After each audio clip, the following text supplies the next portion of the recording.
So I got notification from IT earlier today that we're having technical problems with the controls, and I'm not able to control volume on the microphones at all. So. Do you want to call, or do you need to record the meeting then on the recorder? I don't want to get into a situation where we lose the recording. And I don't know if you still have the recorder. It's just a thought. Oh.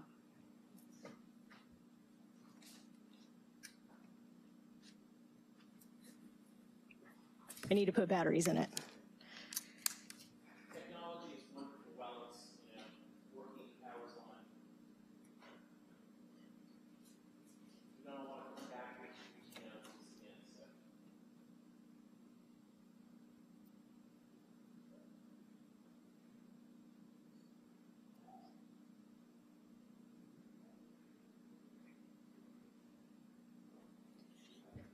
So calling the August 2nd regular meeting of the City of Santa Rosa is under order and a roll call. Okay. Let the record reflect that all board members are present except for board members Zuko, who will be absent today, and board member Weigel. I believe we're expecting to come in. Correct.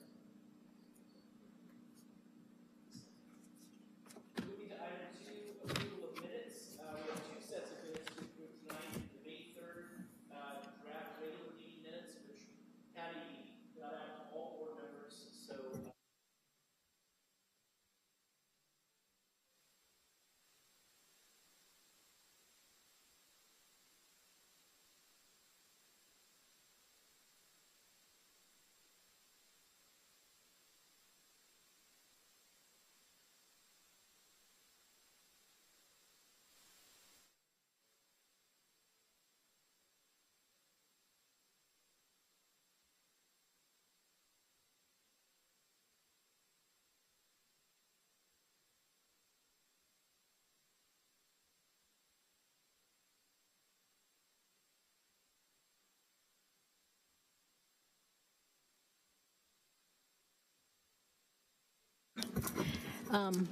I'm still learning the new way of doing the minutes online, so I'll look into that, Adam.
That's better.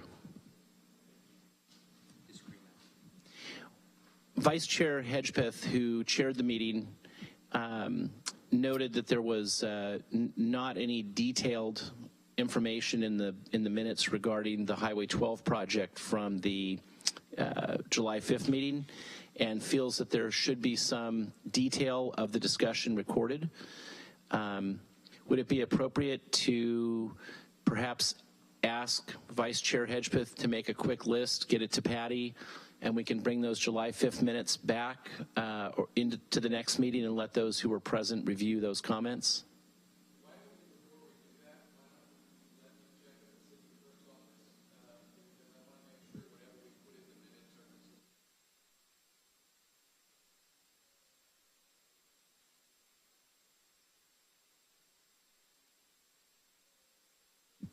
Great, so you could do that out of the recording at a staff level and get those comments in and do that. So let's hold on the July 5th minutes and see if we can't do that before the next meeting.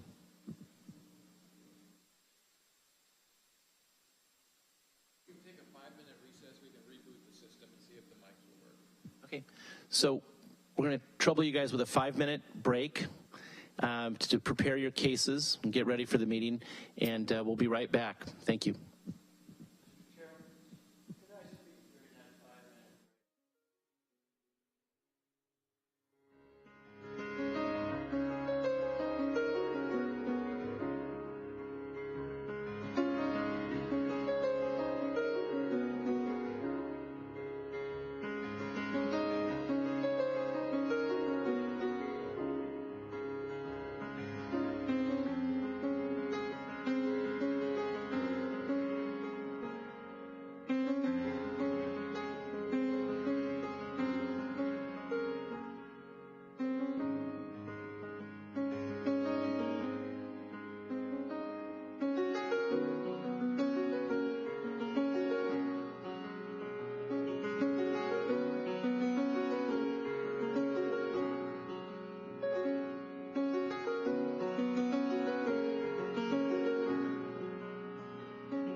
Yep, we're on.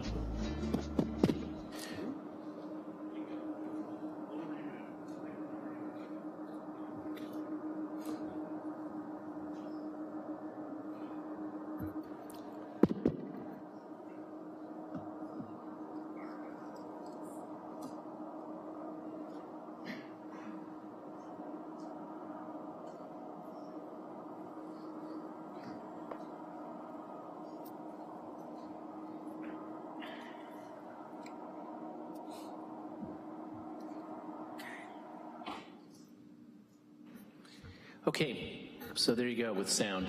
So call the meeting back to order. I want to cover item 2.2 real quickly. Once again, the request has been made by Vice Chair Hedgepeth that we collect comments from the tape for the July 19th meeting for the Highway 12 storage item and have those. Bill, do you want to get this right for me? During the break, I was able to confirm it. If the comments were itemized, if they were expressly itemized, then we can pull those out and include those in the written minutes. Otherwise, these are just action minutes, so we would not be able to do that, and that's policy now. That is how we do all of the minutes for all of our boards. So we will look to see if that did indeed happen, then we can put those in there. All right. I have the ability to get closed captioning from the video, and I can email that out. If you want to look at closed captioning, that will capture everything. So. Great, and I know that oftentimes in concept meetings there's a, and maybe it's not, maybe this is what's changed, there would be, the minutes would include items such as, and there's a, very simple list of items discussed in the meeting, and that would be acceptable too if it's allowable, so. Previously, on concept levels, I don't know if we formalized itemization. I know we did on preliminary and final, but on concept, it's a new policy evidently that itemizing for concept. Yeah, I think that's the key, and I think it's probably just going forward, it's a good thing. It helps everybody if we can conclude with a summary. I know that when we do plan checks in the future, that's right where we go, and it's always very helpful. So, but we'll certainly look at that particular meeting and see if we can extract out any itemized elements, and then we can put those in the minutes. Perfect, thank you. Moving on to item 3, board business. Vote on the first minute? We did. There's no vote. We just we don't have comments, or we included Eric's comment. Moving on to item 3, board business. This is where I will read the review authority for the Design Review Board. The review authority shall consider the location, design, site plan configuration, and the overall effect of the proposed project upon surrounding properties and the city in general. Review shall be conducted by comparing the proposed project to the general plan, any applicable specific plan, applicable zoning code standards and requirements, consistency of the project with the city's design guidelines, architectural criteria for special areas, and other applicable city requirements, such as city policy statements and development plans. So that is the purview of this board. Moving on to item 4, public comment. I have one pink card for Dwayne DeWitt. Thank you, sir. My name is Dwayne DeWitt.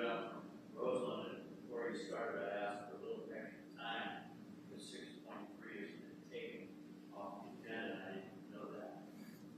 So I don't see the second half moving on the clock. That's kind of thrown me off. But here's where we got to go. Essentially, I'd like for you folks to,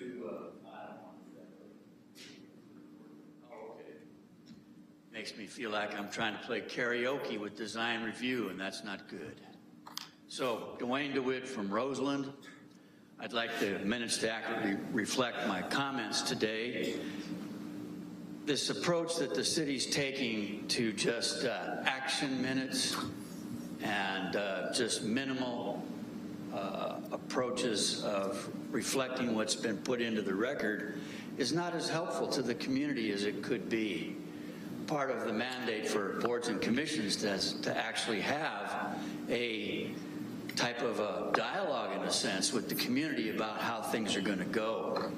So I'm hoping my comments will be reflected. Yesterday, I was at the Cultural Heritage Board meeting to discuss a project that was called Baggett Cottages, 1084 Dutton Avenue at the corner of West Barham. I was there to advocate for more density and more housing on the site. I know the site well. I grew up in the area, and the gentleman that is doing the project didn't know I would appear. I'd known him since we were in Little League at Roseland School. I didn't understand that he had gotten this parcel. What I came to talk about there yesterday was what we call sometimes sense-scapes, that there are these spots in a community that help to define how a community feels about an area. Roseland Creek and its riparian corridor runs through this property, and many of us that grew up out in that area look at it and see it as a positive. So I was there to make comments about how this gentleman could put forward a denser project on the site, respecting the creek, and overall help the community with more housing. He only asked for 4 extra new units. I said he should have more, and that there should actually be less of a requirement for parking.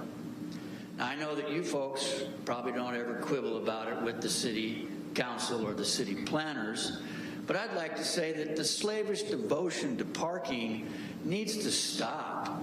I mean, you can look at things in a different way and say older folks aren't going to need as much parking spaces.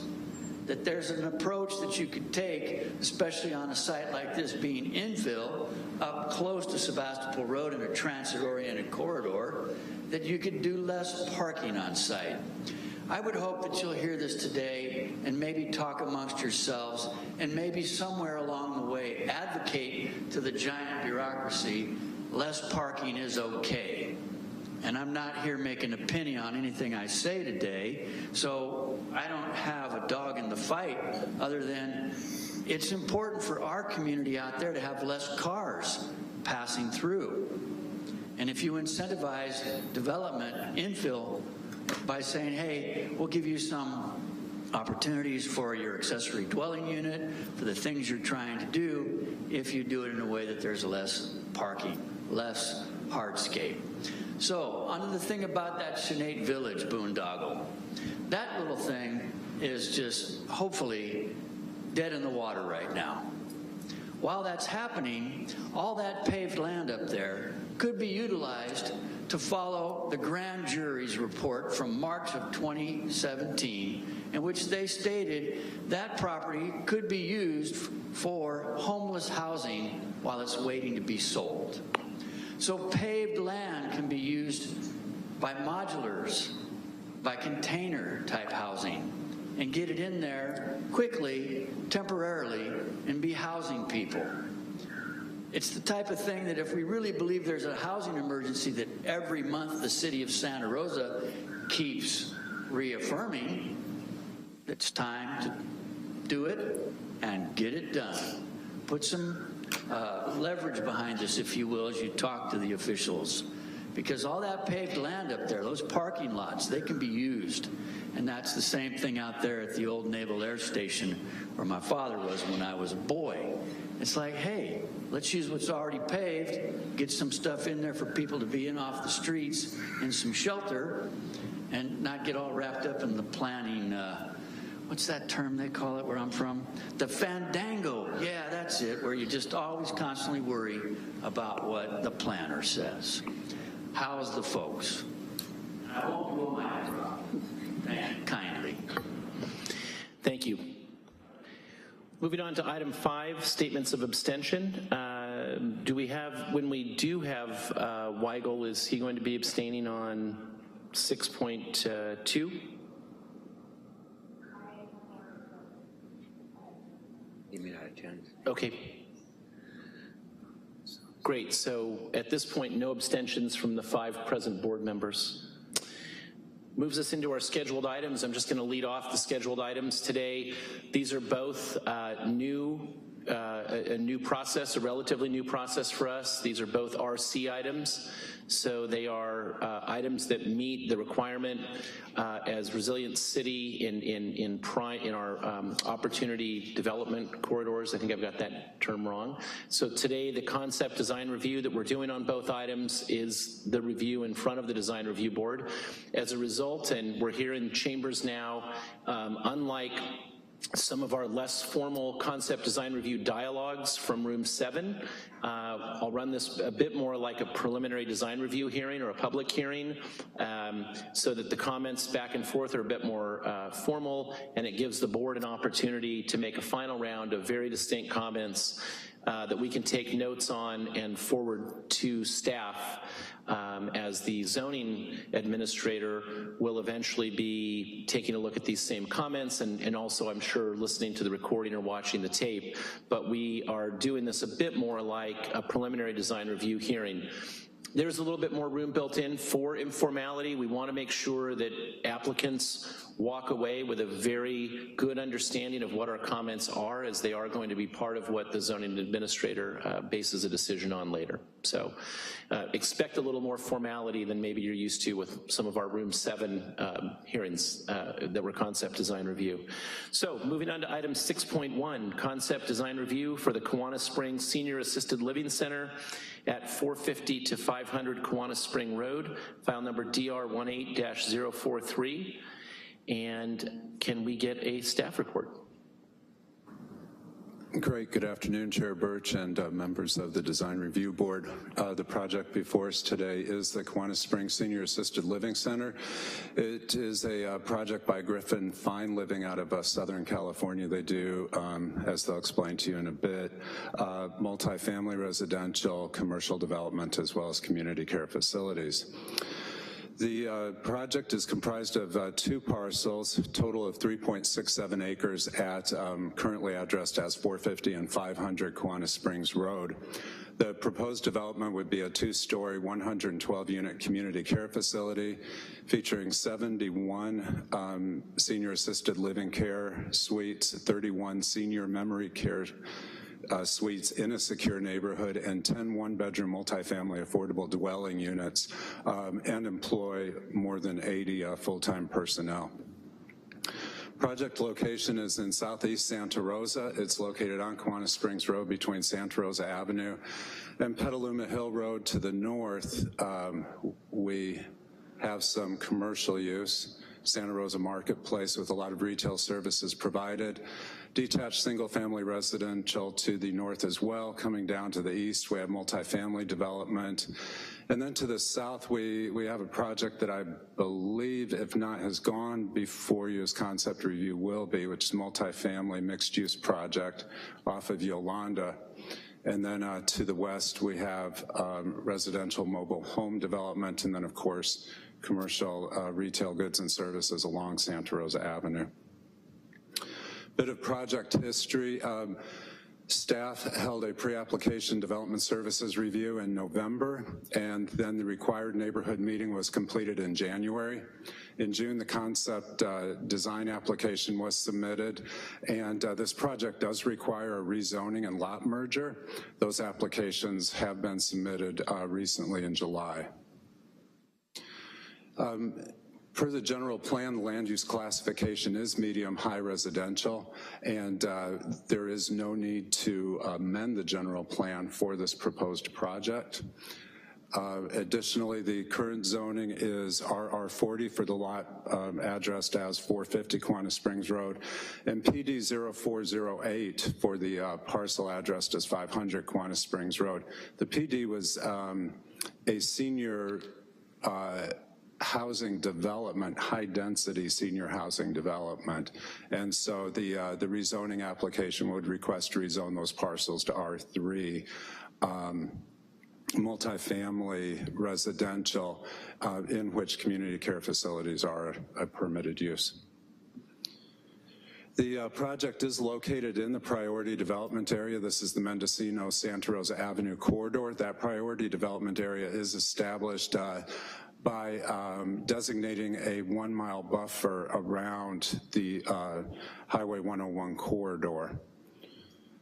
And for required project entitlements, pursuant to the Resilient Cities ordinances that were recently passed that Chair Birch referred to, there is reduced review authority for certain uses, including community care facility, which would reduce the permit requirement for this project from a minor conditional use permit reviewed by the zoning administrator to a permitted use with a zoning clearance required. Upon review, staff determined that the project is consistent with both the design and use of those categories of projects subject to modifications to the design review process, in that it is a residential, primarily residential project. So pursuant to section 20-16.070, the project's design review authority will be the zoning administrator, with required concept design review provided by the design review board, and pre-application neighborhood meeting required as well. Pre-application neighborhood meeting, as I indicated previously in the project history, has already been conducted. Environmental review, the initial study is currently being prepared.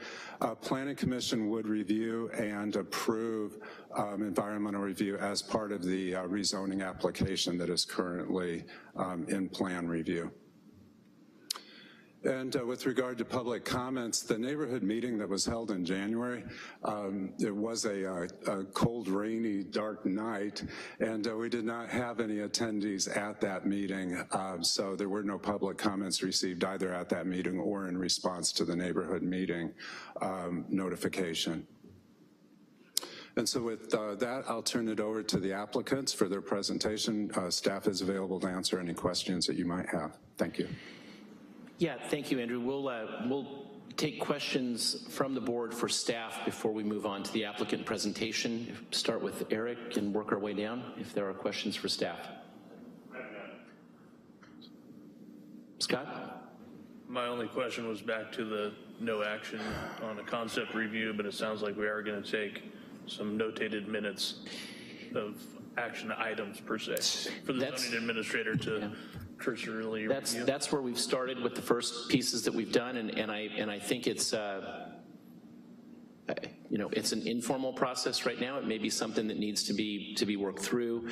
I know that it's the zoning administrator is required to, I'm assuming, is reviewing the hearing, but I think that the notated minutes provide, so I'm typing those out at the end, just very much like a list of conditions that we would write for a preliminary design review approval. Okay. Sabra? I have no questions for staff. Warren? This may be for the applicant, but when staff, you had a pre-app meeting on this, and we had perhaps the civil on board. As far as Susump and groundwater retention, stormwater, I know it's a fairly heavily footprinted site. Was there any conversations you had with the applicant regarding how they were going to address those issues? I don't recall the specifics at the pre-application meeting. Those meetings are always attended by staff from the engineering department. So the applicant is probably in a better position to respond to what the current status of their review or evaluation is with regard to the civil aspects of this project. Thank you. Great, so look for an applicant presentation. Please be sure to state your name and your relationship to the project as you start. Thank you. Okay. Mr. Chairman and members of the commission, my name is Richard Neese. I'm a general manager of real estate development for Griffin Fine Living. We're in Calabasas, California. And I guess we have some slides. Are they going to come up, I think? Do I push a button? Okay. So just a short note about Griffin Fine Living. Over the past 100 years, various Griffin entities have been responsible for the development of commercial, residential, master planned, mixed-use communities, building more than 35,000 homes and apartments and hundreds of thousands of square feet of shopping centers, office buildings, and over the last 6 generations, we have 6 generations of family members. It's a family-owned company. Johnny Griffin is here with me. He's our 6th generation member. And we've developed a skill for real estate development and a quality of real estate development that have welcomed us back to the communities that we've been building in year after year. Today, Griffin Fine Living has really developed a new focus on senior housing and senior care and senior assisted living facilities. We're designing senior living communities that are located in urban markets within some of the strongest aging population areas. And our communities are designed to give daily assistance, social interaction, special memory care, medical care, dining, hospitality, housekeeping, all to provide a quality of living with dignity for our growing senior populations. And we're going back to our populations that we sold homes to back in the 40s and 50s when we were building our first homes. So it's kind of a pleasure to go back. So I'd like to share with you some of just our most recent projects that we just have done, just to give you a little flavor of of who we are and what we do. And these are just, you know, in the last 6 years or so. So you can see some of what we do. So do I just push the button now? Good. This is most recently completed in 2015. It's 264 apartments called Viano. It's at our master plan called Riverwalk. It was built on the La Sierra University campus in Riverside, California. It was part of a 1,600 home master plan.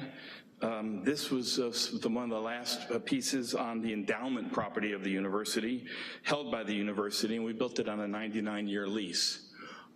Oh, going too fast. So this is 264 market rate apartments. Some of the professors, some of the students are living here, and we designed a quality into our common areas and a quality into the project that the university, who's been there since the turn of the 19th century, 20th century, was proud to have us there. We created a outdoor pool, patio, and plazas that resembled kind of a resort lifestyle. So this was well received by the apartment renters. Oh, I didn't show you. The campus sits right out, I don't know if you can see that. The campus of the college sits right out here into the hills. So we are basically an extension of the campus. And we've been a good partner with them. I don't know what happened now. The next project was a sister project right next door on the university campus. It's Cambria. It's 204 age-restricted senior apartments for 55 and over, although most of our residents are probably averaging about 70 plus. But in doing this senior age-restricted project, we started to learn that we liked to work in the senior market. And as we did that, we created a lot of senior amenities, and in the design, we were awarded the best senior project in America in 2012 through creating the amenities that would support senior lifestyle. The most recent senior care project we built is in Roswell, Georgia. In 2016, we opened the project. It's called the Georgian. Not very creative, but it worked. It's a 95-unit assisted living and memory care community. It had the traditional Georgia architecture style. It was on a sloping site, had a 2-story front, but as we went down the hill, we opened up the basement into a 3rd story walkout, and we designed it so it would look across the lake out to a freeway and to a major shopping center. And at night, this is a wonderful reflection that really helps advertise the project. The quality we put into this, though, if you look closely, I think represents how we deal with all of our projects. The attention to detail is something we're proud of, and We put a lot of thought and time and energy into producing a quality product on all of our projects, and what we hope to do here in Santa Rosa. When we go inside, you can again see the attention to detail. We designed the 2-story windows to look out over the lake so that even if you were inside, you could enjoy the views and connect to the outdoor and have an outdoor experience even if you don't go out there. Some more attention to detail at our bistro and morning coffee room, and the project was very well received. In Simi Valley, we redesigned a shopping center that was from the 80s, and we put an assisted living memory care 97-unit facility in an area of the center that just was underutilized and not very well received. And in doing so, we redesigned the whole center, and it's now under construction. It also won in 2017 a Gold Award for design and also for innovation by incorporating senior care into a shopping center. And we are finding that by bringing seniors into an active area, it's a very desirable connection of not isolating them out in some area where they can't do anything other than stay in the facility. So here visitors can come, take them to restaurants, take them to their drugstore, take them to their bank, and keep them active. And we've designed this with pedestrians in mind, so we've created pedestrian corridors throughout the shopping center, landscaped it, and fountains, and that was part of the award that we won. And then the last one I'm going to show you here is in Westlake Village, part of Thousand Oaks. We worked on this project for some time. We had a kind of a village style. We were next to a number of homes, a homeowner association that represented a population of over 1,300 people were right next door. They were our neighbors, and they were very concerned that we kept it residential feel. And by the time we got to the city council, we had full support of the HOA board members, and we even had 6 to 8 neighbors all come out in full support of the project. So we worked closely with our neighbors, and we had a 5-0 approval by the council. So that brings us to today, where we are, Kiwanis Springs. We want to take this 3.67 acre vacant site, and this is the context map. A little hard to see, but we're adjacent to over 500,000 square feet of shopping at the Santa Rosa Marketplace, plus there's other shopping up and down Santa Rosa Avenue. We think this is, again, a good place that we could have a senior community that could be interactive with shopping, restaurants, visitors, and residents, and even our employees can interact with the commercial areas. Also, there's many features here. It's, again, a little hard to see, but we think the bus routes 3 and 5 go right through, right past the property. There's the Bennett Valley Senior Center that's not too far. The Culligan Creek Park is not too far away. The Sonoma County Fairgrounds are not too far. So a lot of our short trips for our residents will be to some of these areas. And we think that bringing this into the community will help revitalize some of this area and also be a good connection for our residents. As we looked at the site analysis that we had to do before we designed the site, we found that connecting to Target, and the Target, let's see if I can point that out here. The Target walkway was already here, and our connection to the driveway coming out of Target, Public Works was very strong about making sure we connected right through here, made our entry connect and align with the target entry. And then they also wanted us to see if we could make sure we had a pedestrian crosswalk that would interact with our project. So we worked hard on that.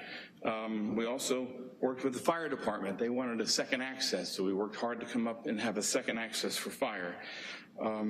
Drainage flows go to the south, and we have an easement already recorded that helps get our drainage flows out after it's been treated, and we take care of the treatment that's required. So we spent some time on the site analysis, and then we moved to the site design. And as we looked at the site design, we tried to bring all those ideas together, and we ended up bringing that access point right across from Target and made the interaction work, so we had a nice interaction, so we didn't have alignments that didn't work, intersection that didn't line up. And then we brought a pedestrian walkway right across here. We'll show you that later. And then we have a loop around the whole building, so fire has good access around the whole building, and we have a secondary access out as fire wanted. We created landscaping. We had to expand Kiwanis Springs Road, so all of the right-of-way is going to be expanded to the width, the ultimate width of Kiwanis Springs, and then we provided more landscaping. We created some parkway up here, a little what we call a little assisted living park and seating area, and a little dog park up here, and we put landscaping all the way around the project as well. I'd like to show you that in a minute. So on the first floor, we have a memory care area, and we call this our secure neighborhood, because memory care, we don't want our residents leaving and going outside the buildings without any type of assistance. So inside our memory care, we have a loop that we design into our building that You've left the mic. Better slide over. I'm sorry. We have a loop that we design in so you can walk the corridor. And memory care doesn't like dead ends. They don't like to go down to a dead end. So we have a loop that goes around the entire memory care, and they can walk all day long if that's what some of them like to do. We have our common areas, our dining rooms, and our multipurpose rooms, and we have a courtyard. And inside the courtyard, they can also walk their loop. So our memory care has activities and walking areas that are all in a secure neighborhood. And then we have two other courtyards, a main courtyard up here that comes off of the main entry, a porte-cochere, a main entry, and you look straight through to this first courtyard, and then our common area for our assisted living, and then a second courtyard for our gardens and other activities that are a little less formal. And then all the green is assisted living, and then we go to the second floor. We have the rest of our assisted living in green. My pointer, there it is. Assisted living in green, and then we have 10 units of affordable housing. And the 10 units of affordable housing are separate, apart, and they have their own entrances, and they have their own little common area, so affordable housing is separate. And we thought that was a good idea. Staff, Bill Rose and Andrew, suggested that we take a hard look at how we could help provide affordable housing, because it's quite a priority here, and it's hard to find affordable housing for employees. So we worked hard to do that, and we think it's a good idea. Matter of fact, we're looking to do that again as we move into some of our other communities. So we thank them for that. Moving forward, this is the design of the front entry as you come in.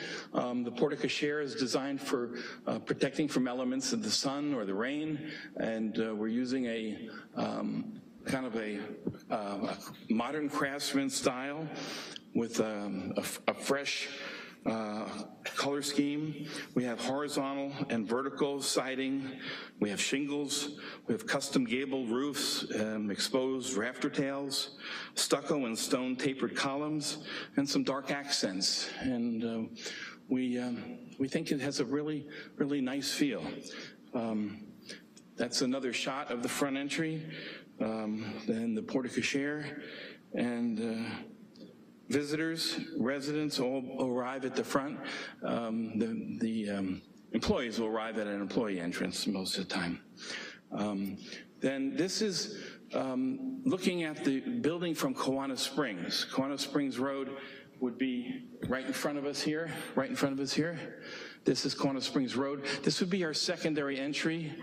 And if we drew it in properly, this would have been the Meadows Apartments over here. So this is our second entry, and the Meadows Apartments would be over here. They have quite a tree row, so we should have showed all those trees, but it's a very nice mature tree row. And then our main entry is to the right, and we go in through a circular drive to the porte cochere. This here is the north view. So you've come in and you've entered, and now this is the, oh, going too fast. That's the north view. And then these are the other elevations showing that we have four-sided architecture, and we put the same treatments all the way around the building. Then for landscaping, we have, incorporated landscaping is really part of the life of the building. I'm sorry. I keep hitting the wrong button. This is Andrew's pointer, so I'm going to blame Andrew. The landscaping elements are arriving here at the porte cochere in the front with a little park up here that would be seen from the street, and a little a pet area here, and then all around the building is a planter area, and then on the west and east walls, we have full tree rows, and these are also bioswales. So we want to treat all our water as it travels from the north side to the south side. We will treat them in the bioswales and take them down, and also do whatever other treatment is required. And then you can see, we'll see these other courtyards in a minute, how they're done. But the landscaping surrounds the building, and then we have walkways that surround the building for people who actually want to go out inside and walk around the building. This is a view from Kiwanis Springs, and it has distinctive lanterns, columns, and fencing, a theme that really creates kind of a welcome from Kiwanis Springs Road and from the Santa Rosa Marketplace. The separate pedestrian entry is right here. So this would be connecting to Target right there. And this would be the main entry, but we have a pedestrian entry here. And then behind that pedestrian entry is the dog and park and pet area. So right here, little dog and pet area. So we do allow pets, small ones. And then this would be the first courtyard. So as you come in the main entry, you would see through the main entry, you'd see the courtyard, and then all kinds of activities occur here. Also, evening, nighttime, daytime, sitting in the shade, the water features. We bring a chef outside, and we have them cook at the barbecue areas. Sorry about that. And we get activities going that bring their people outside and get them involved. So we'll put on the fire for evening, and the chef will come out and do barbecue. And then this is the second courtyard, a little less formal, more of a gardening area. The gardening area is going to help with flower club activities. We have an aviary for people maybe who like to get involved with birds. So we want to have a lot of activities for our seniors. And then finally, we have a memory care courtyard, and the memory care courtyard also has a little pet area, has shaded seating areas, and it has that internal walking area that I talked about. So they can have a little pathway to circular and walk. And we're just about done. We have a little lighting theme that we've come up with we want to use, and we're proposing for the entire site so we can ensure that we have safety for our residents and our visitors and our employees, and it would be used throughout the whole site. And that concludes the program. Thank you. Thank you very much. At this time, as we would typically do in a public hearing, I would ask for comments from the public on this particular item. And seeing none, we'll move into questions from the applicant, or from the board to the applicant. So I can start with you again, Eric, if you'd like, and we'll try to keep it pretty much to questions here. We will have plenty of time for discussion with the applicant later, but being concept, it would be fine, I think, to maybe ask questions and have a little back and forth if we stay on topic. We're still getting our chops down with this new hearing, so we're trying to find our way a bit. But Eric, thank you. Thank you very much for all the photos, the detailed information. Really appreciate it. I do have one question in regards to parking. I noticed most of the parking is on the south side of the complex. Does that include, is it covered parking? Is it solar panel covered parking? What are your plans for that? Commissioner, we have 63 parking spaces on site. There are a number up front for first-time visitors, potential future residents. Then we have some on the side, on the east side of the building. I can go back and show you. And then all of our employees will park in the rear. And once you have come here and you know where you're going, we will request our regular visitors to park in the rear or on the side, and we'll have an access for them to use so they can be convenient to the back parking. But we do have here. Let's see what might be the best view for the parking. Maybe that one. So the parking on over here would be convenient for regular visitors, or over here would be for our employees and regular visitors. And up here, we're going to try to reserve that for some quick stop, quick pickup, visiting mom, picking mom up.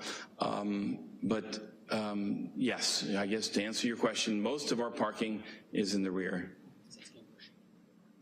I guess my question's a little more specific. So the rear parking, which is the south side of the complex, is that open? Yes, it is. Is it covered parking, solar panel covered parking? We have not proposed any type of covered parking. Okay.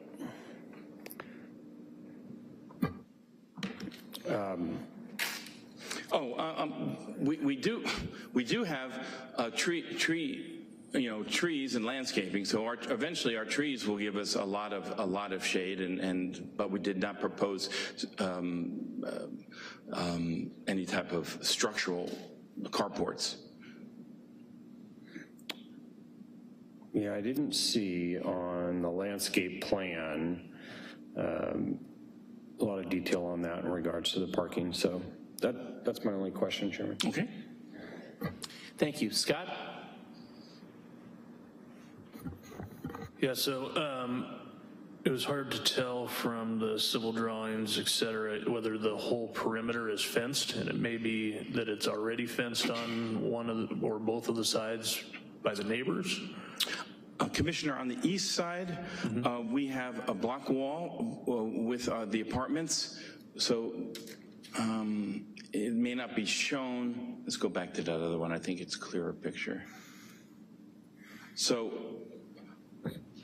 our neighbors, the Meadows Apartments,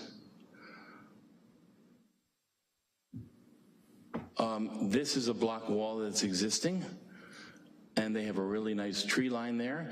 And I think we will probably use that block wall as our boundary and landscape up against it and put more trees.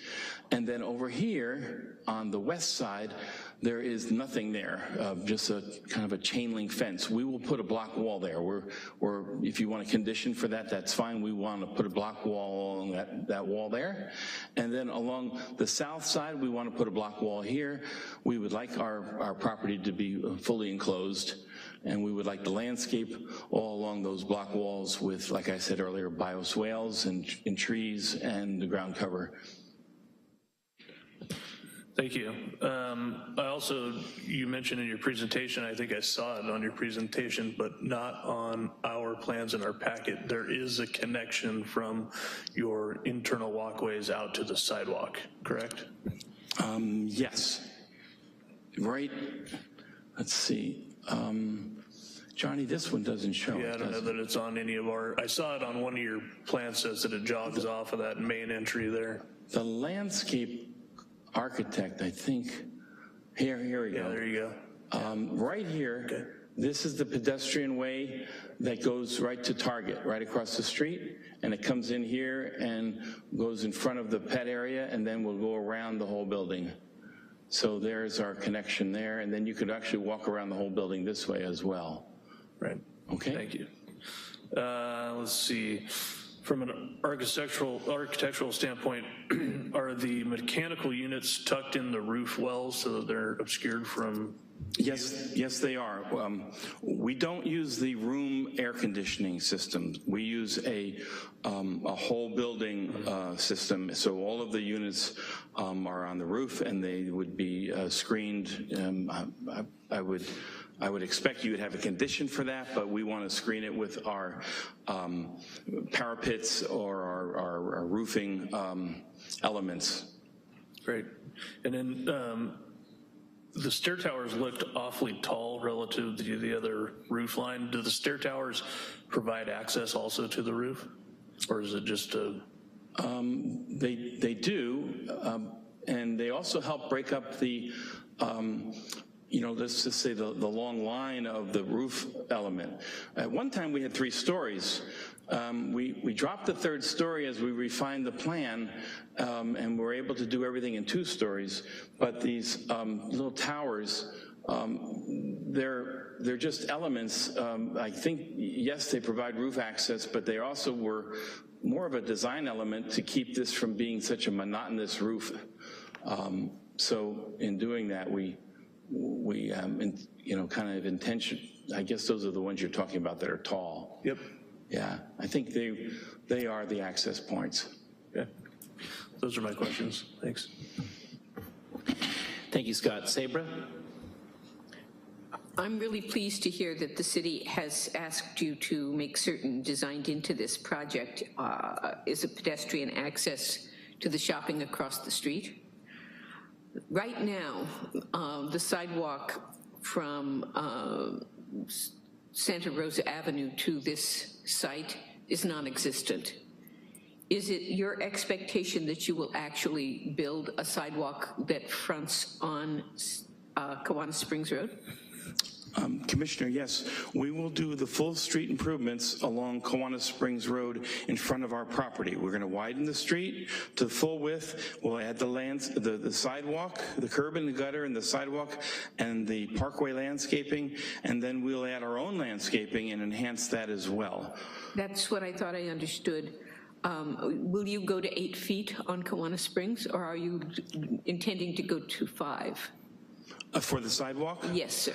I think we were just going to comply with whatever the city city street standard is. This is one of those murky areas for me because our guidelines recommend 8 feet, and I keep encouraging people, especially on busy streets, to consider that.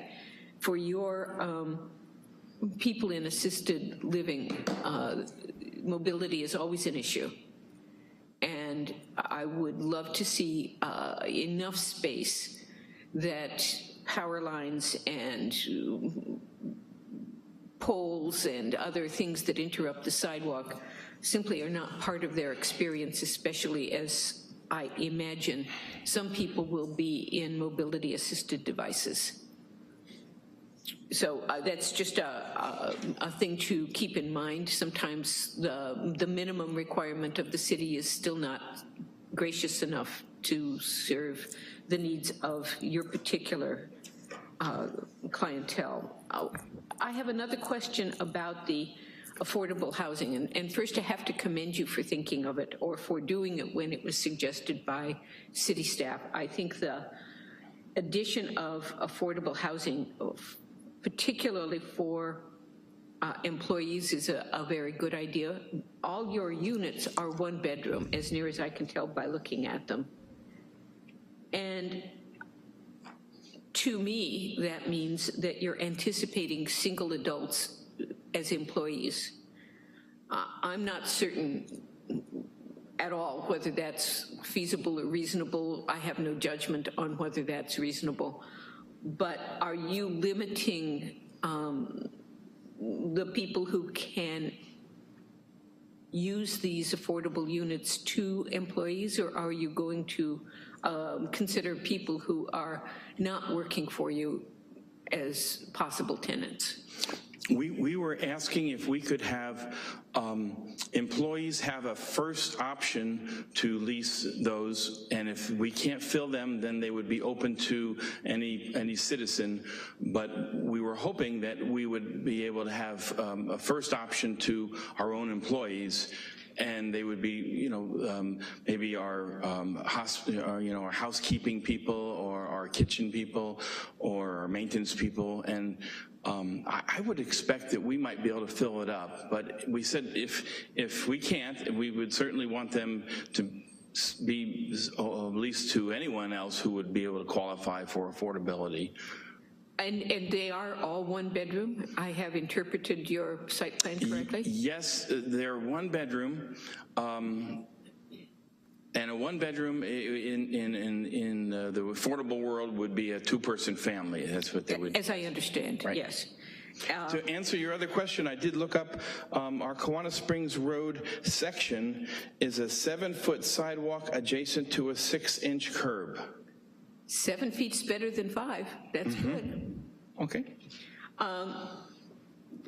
Just as an aside, in some parts of the city, the sidewalk is officially 5 feet, but because of interruptions in the sidewalk, it has a functional width of 3 feet. So I'm very sensitive to that. You say that you're hoping and that you want to have as your priority tenants in these affordable units the people who work with you. I think that's commendable, but that sounds like there may be some problems accomplishing that. Have you heard back from the city attorney or whoever you need to hear from on that issue? We're working with the housing department and the city attorney, and we're coming up with an agreement. So we're not done yet. Okay. My final question comes actually back to the design. I like the idea of the modern craftsman. I particularly like the idea of using 2 colors in a variety of textures. I hope that you can find more ways to include craftsman details as you move through this project. I know that you're not there yet and we're still in concept. I just want to commend you for trying to do this. Thank you. Great, thank you. Warren. Yes, again, thank you for what looks like obviously a lot of work, a lot of thought in bringing this senior project to Santa Rosa. One of the things I was curious about with the fire department is you have internalized courtyards, you have a loop around.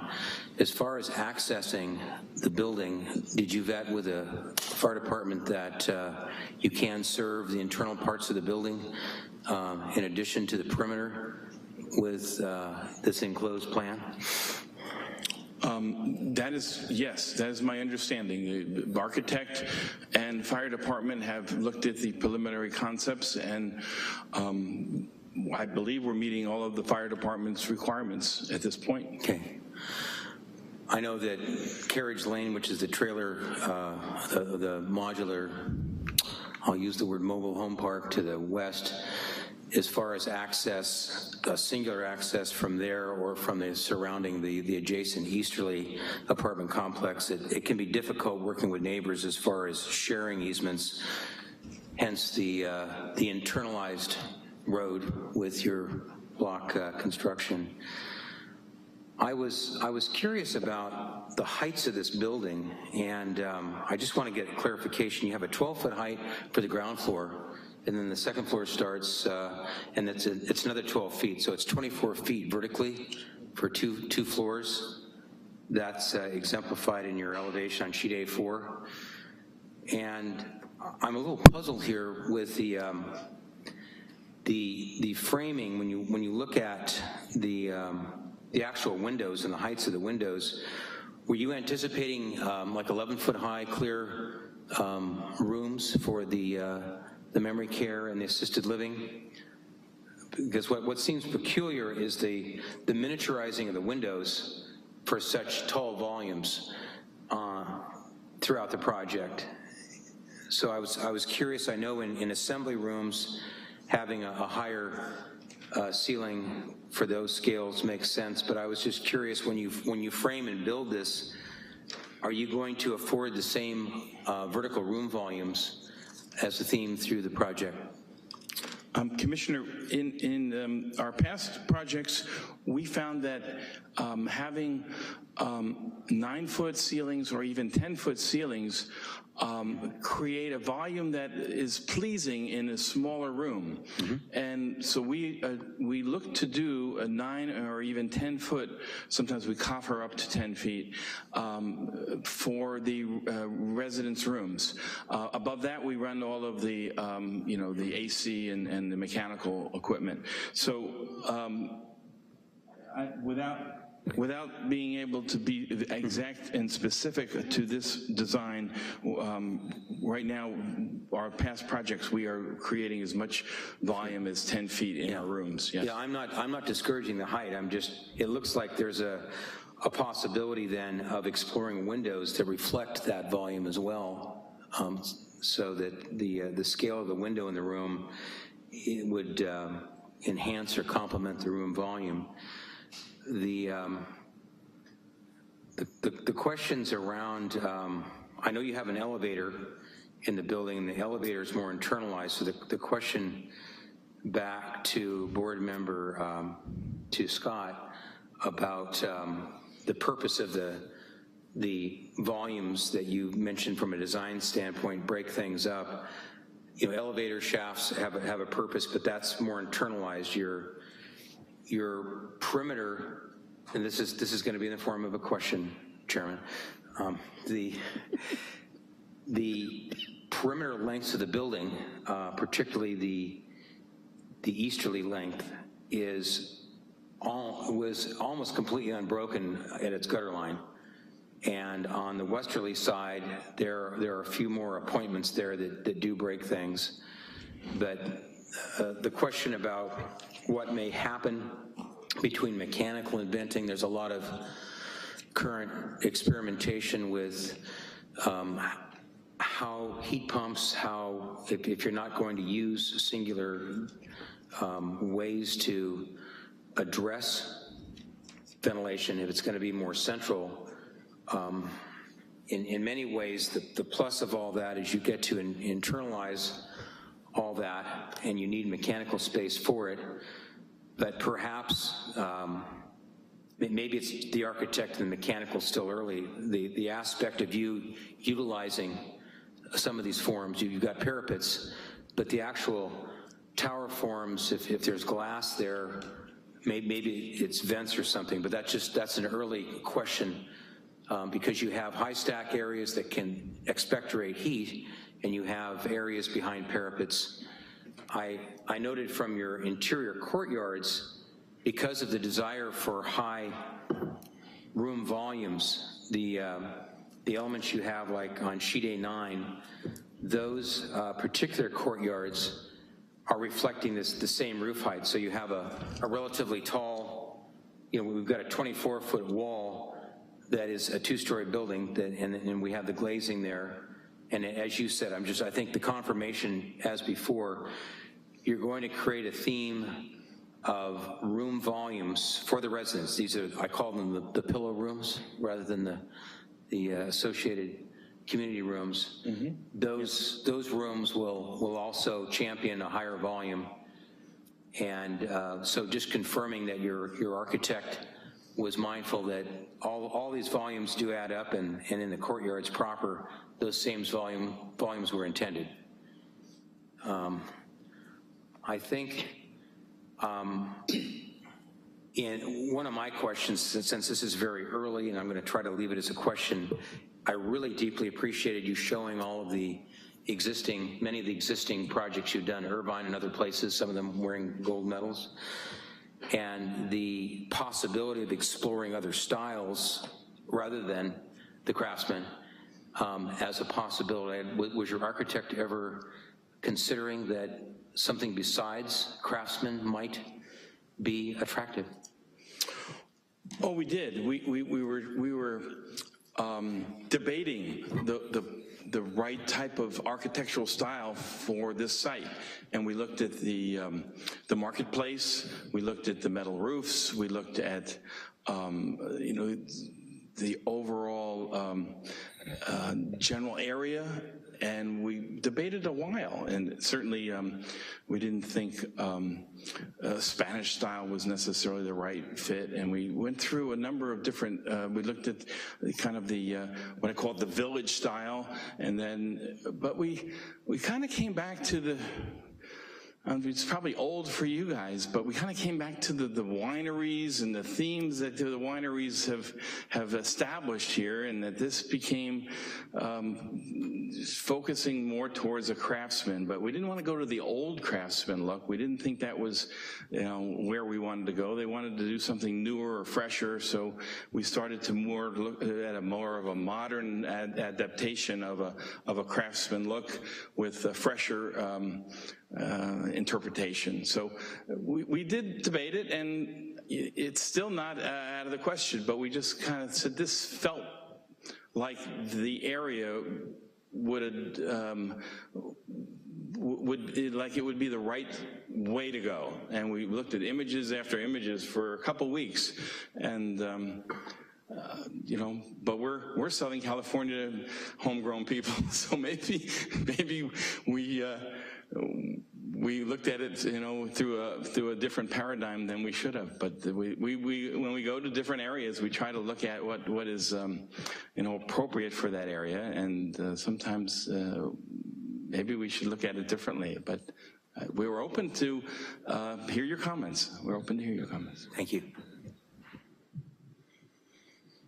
Great, so starting comment from me, Warren asked the question about the Craftsman style. I think you more or less, you answered the approach of how you got here with the Craftsman style.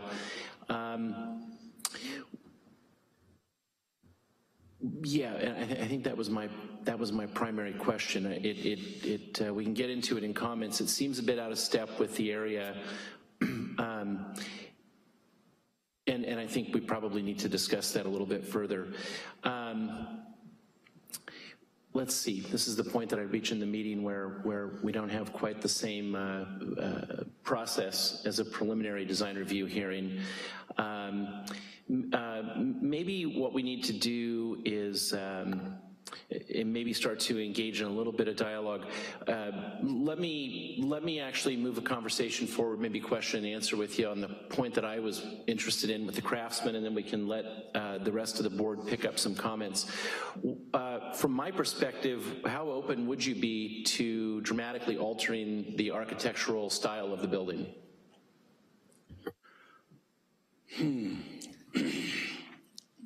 It's a rethinking and a kind of a redesign. Let me start with a compliment. I mean, you guys clearly have you've put together a really strong, thoughtful plan for the assisted living, memory care, and even this affordable component for potentially for employees. I think that the site plan and lots of things about the building, given the site, the connection across the street from Target, I'm putting comments for it. There's a lot about this that's great. It feels to me like the Craftsman style is a bit off, and there is not a consistency in any way, shape, or form to any, even along elevations, things have fairly dramatic shifts in scale and on a couple of sides, and you've got a couple of elevations, the east elevation in particular, that's this incredible repetition of windows and bay windows and a coloring that really sort of highlights the sameness of that elevation as it runs along. And Warren mentioned the length of the roof line there. I'm curious if this modern craftsman style necessarily supports sort of the scale of the building. When you told me that this had shrunk from 3 stories, I have to say that it's really possible that at 3 stories, some of this would play a little better, and there would be an opportunity perhaps for a grade level band of materials and expression with trellises and some landscape elements. But since that ground floor seems to have sunk into the ground, we're left with this very awkward 2-story expression of bay windows. So I'm feeling like maybe when we shrunk from 3 to 2, that there wasn't real thoughtfulness about how to recover what might have been a grade level band. It is possible to do a 2-story building with a ground floor that has a little different character, creates a horizontal, or at least breaks things up. And I'm not sure if any of those things are things that you would be able to consider at this point. I made it a question.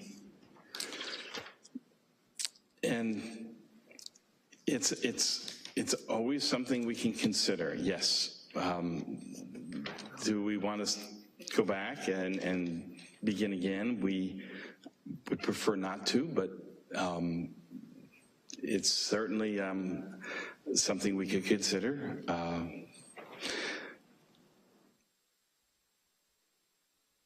I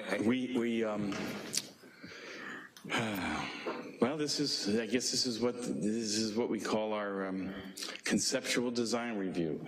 So I had a quick conversation, since I'm one of the architects on the board. The Craftsman style, typically, when you look at scale, it's much smaller buildings. The Claremont, which is the largest wood frame building west of Chicago, it's kind of a simplified all-white structure. I don't know if I'd call it Craftsman, but like a large hotel, you could look in San Diego at the Coronado, which is a large hotel-like structure, and there's a unifying situation there. But the struggle with Craftsman is, if you look at Iberian architecture, and I'm thinking about Spanish or Mediterranean here a little bit, taller windows are quite elegant.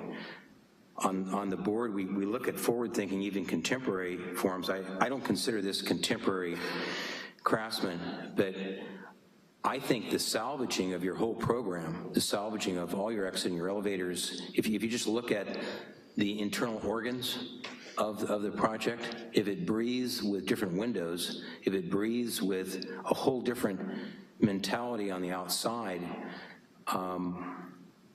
it starts to take on perhaps a strong, serene context. It's almost the loudness of the tapered large columns in the porte-cochere. It's almost a cartoon version of the Craftsman because the scale of things is so large. So I'm just trying to articulate as an architect that this is not about a wholesale between your area separation, your code efforts, your door swings, all of the implements that you've run through in your performa of wiring links. It's setting a project that has some level of authenticism, and if it means creating with your architect a language that isn't necessarily a style or historic takeoff, it may borrow from this, but some of the things you did in Southern California, there's a power and a simplicity where even being local to Santa Rosa isn't just a bungalow town. I was born in San Diego, but there are people from Chicago Hill and all over.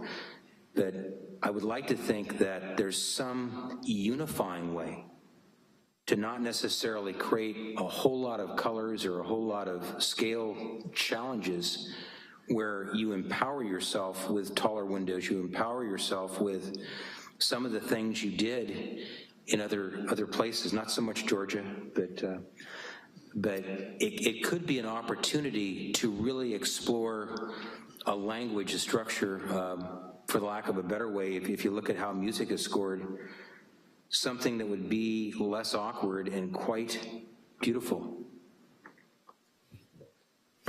Yeah, thank you, Warren. And I'll say that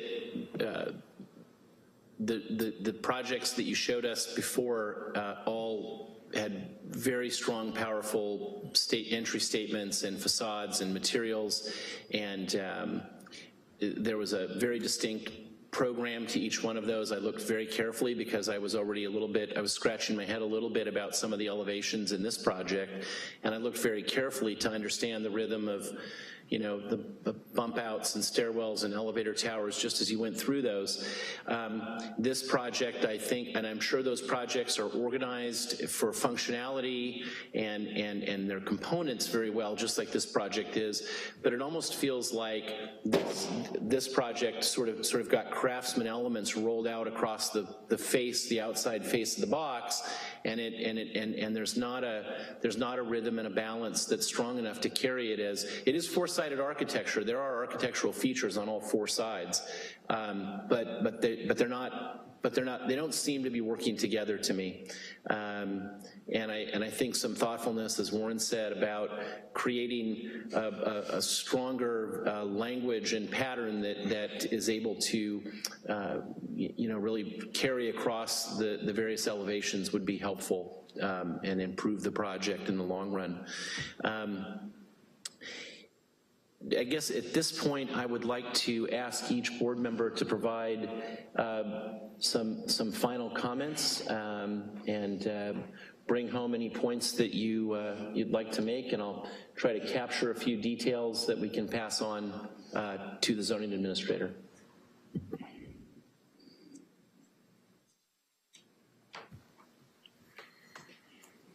Eric, we'll start with you.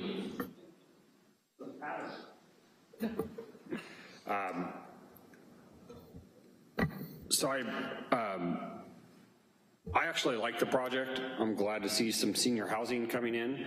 I am excited to hear that staff recommended and you guys listened to providing affordable housing for employees.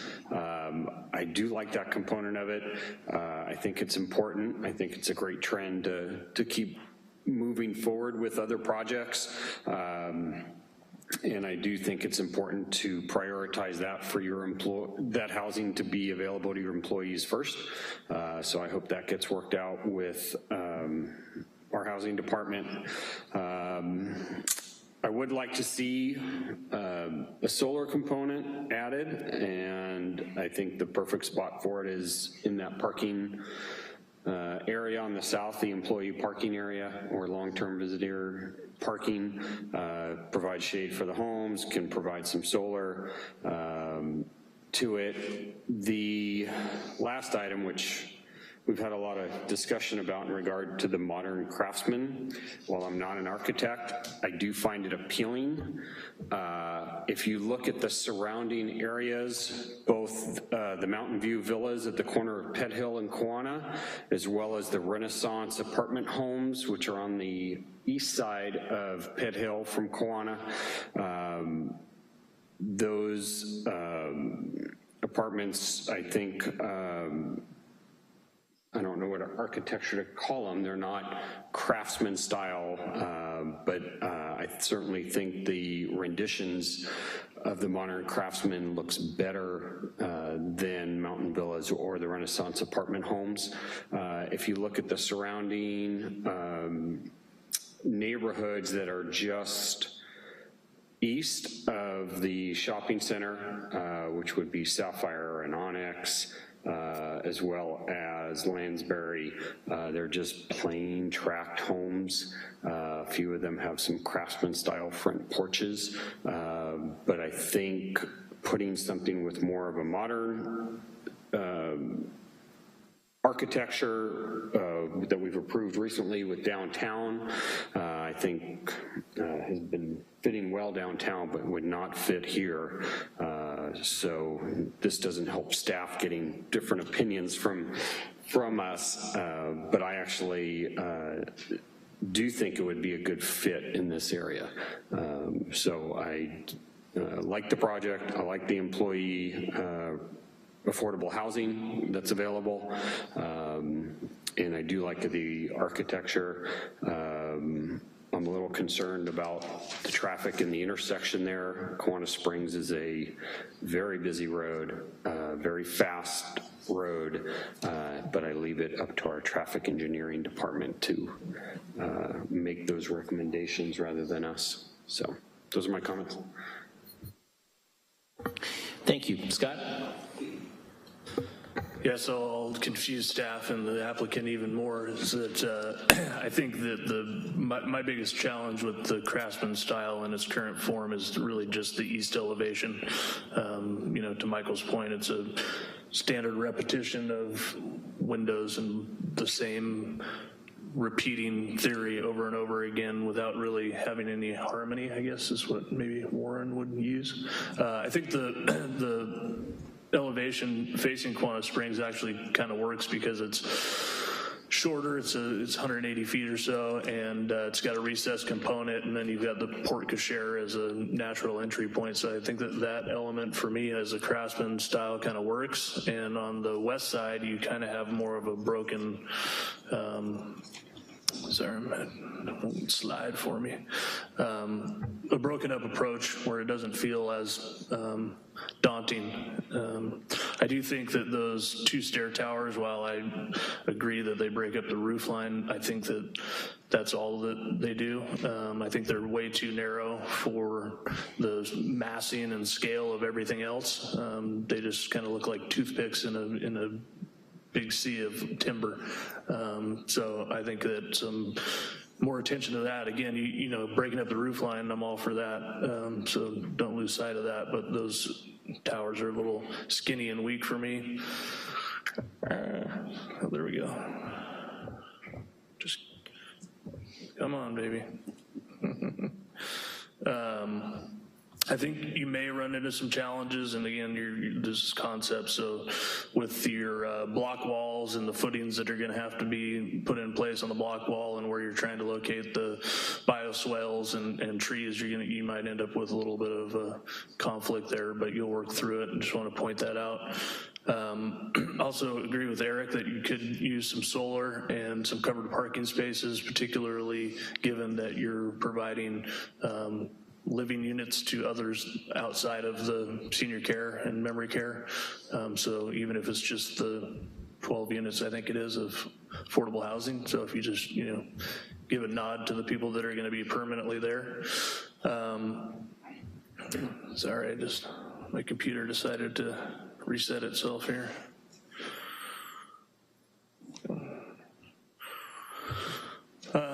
Yeah, I do appreciate all the natural light that you're bringing in, both in the courtyards, windows, like Warren was saying.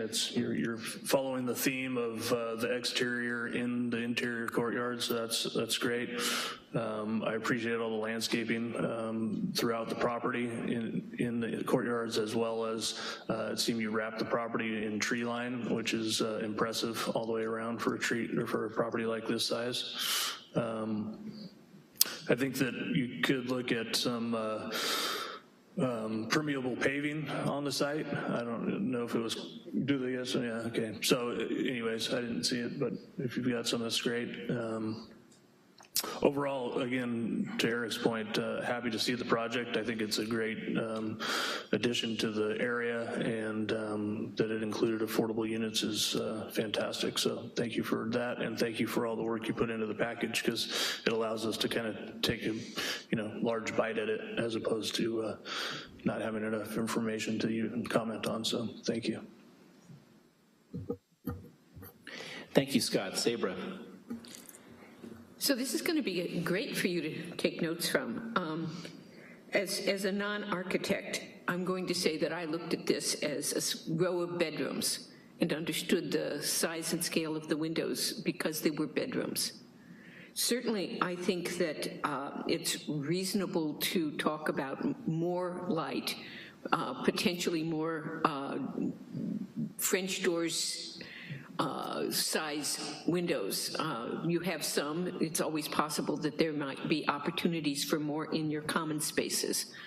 But to me, these are exterior windows for bedrooms, and therefore they're big enough for an egress, but they're not big enough for other things.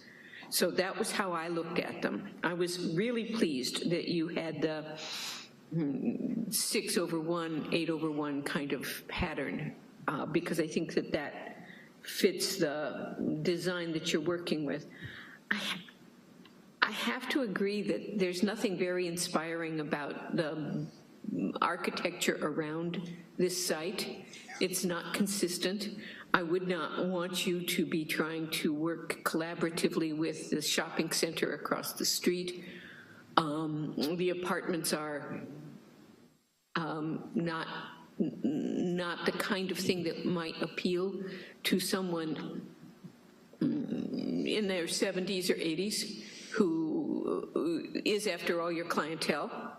And so I understood why something as traditional as this might work. I don't have a strong opinion about whether there should be more horizontal banding. I thought about horizontal banding, but I honestly thought it would break things up too much, too many elements, and I decided that it wasn't important.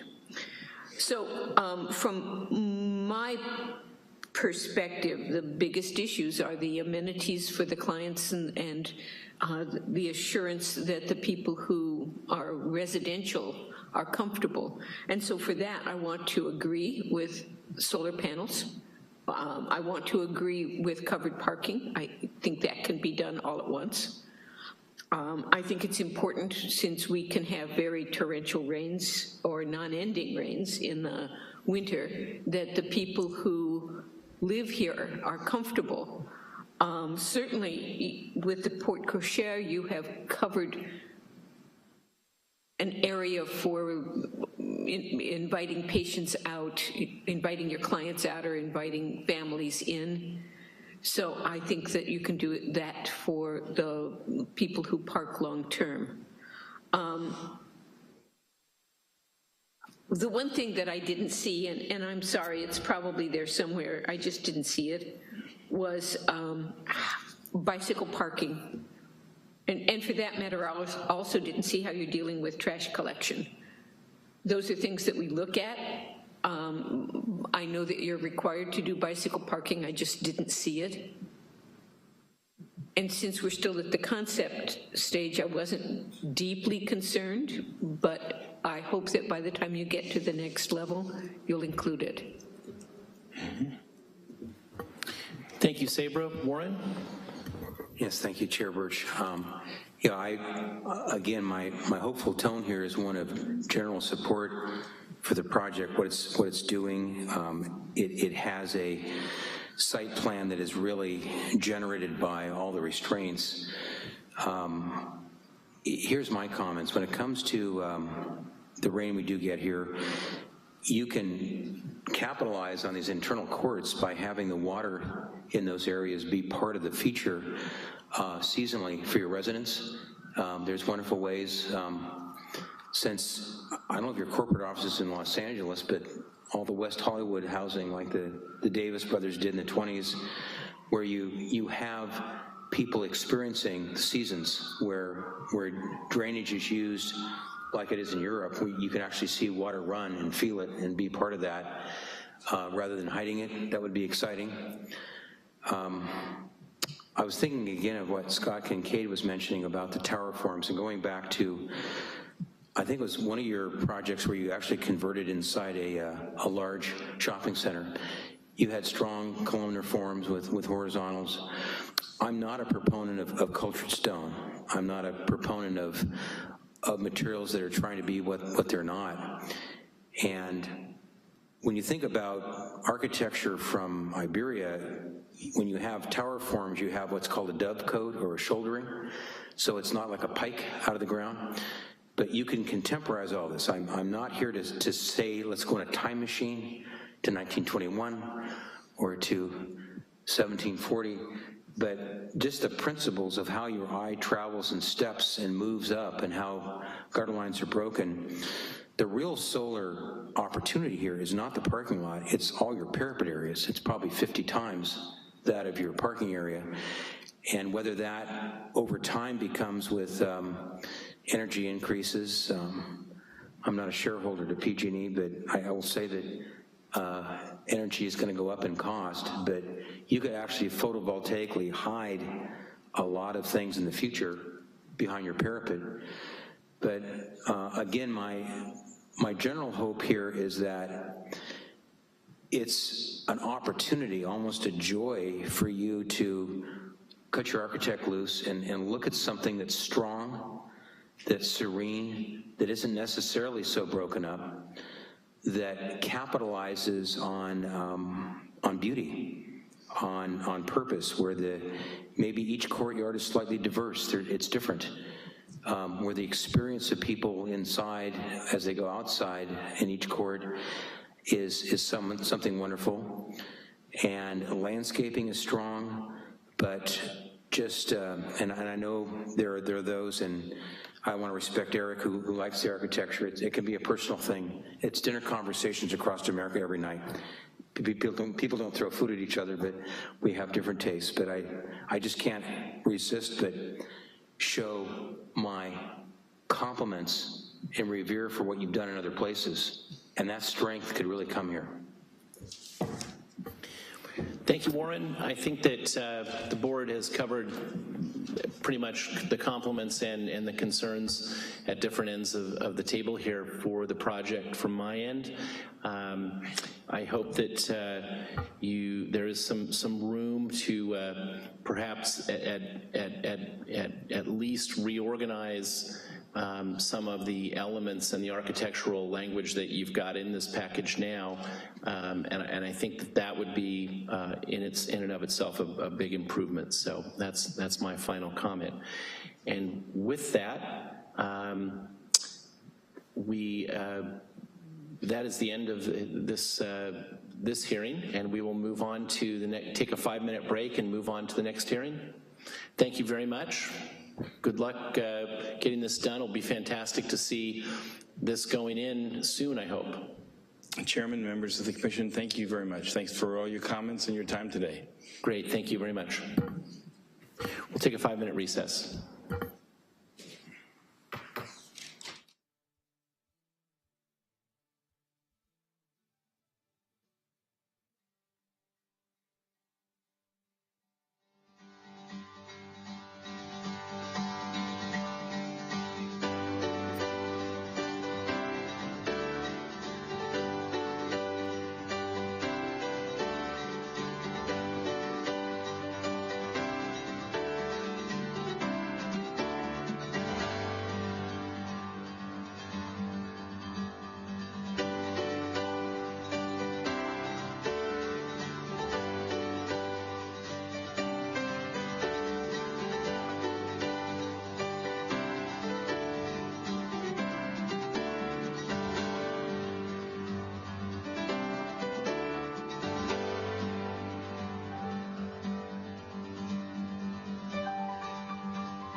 All right, I will call the meeting back to order. And before we move to item 6.2, I do want to note that item 6.3, which was on earlier versions of the agenda, has been pulled. I neglected to mention that at the beginning of the meeting, but item 6.3 has been removed from today's agenda.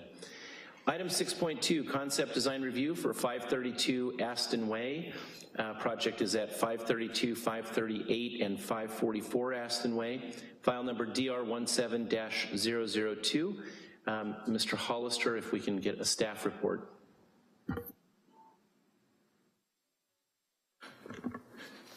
Thank you, and good evening, board members. Aaron Hollister from staff to give you a brief presentation on the 532 Aston Way concept design review. Excuse me, as with the project that was before you earlier, this is a reduced review authority project, as is proposing a multi-family residential project in a priority development area, being the Santa Rosa Avenue corridor. The project, the basic programming of it is it's going to be a 28 unit multifamily residential project. There'll be 2 buildings within the project, 2 to 3 stories in height, and 57 total parking spaces. It is located in southeast Santa Rosa. There are 3 underlying lots within the project site. It's generally located west of Petaluma Hill Road, north of Colgan, with frontages on La Esplanada Place in Aston Way. All told, it's about 0.9 acres, just about an acre. And right now there's outdoor storage, as you can see on there, as well as a warehousing building. Multifamily is already in the neighborhood, as you can see, to the west and the north, and the vacant land that's surrounding the site is likely to develop with multifamily housing in the future. I'm going to quickly go through the site plan and elevations and let the applicant take over from there. This is the basic site plan layout. What it's going to be referred to as Building A is on the left-hand side of your screen, and Building B is on the Aston Way frontage. These are the elevations that the applicant will be going through in a little more detail with you. This is Building A, the top elevation being the street facing, and then this is the other 2 elevations of Building A, with the top elevation being the elevation that's fronting the drive, the interior drive. This is Building B. Again, the top's the front facing elevation on Aston, and there's a secondary west elevation on the bottom. And then here we go again on this is the rear elevation facing the parking area of Building B, and the side elevation, the east elevation of Building B. Like I was saying, we'll have the applicant go through this in more detail with you.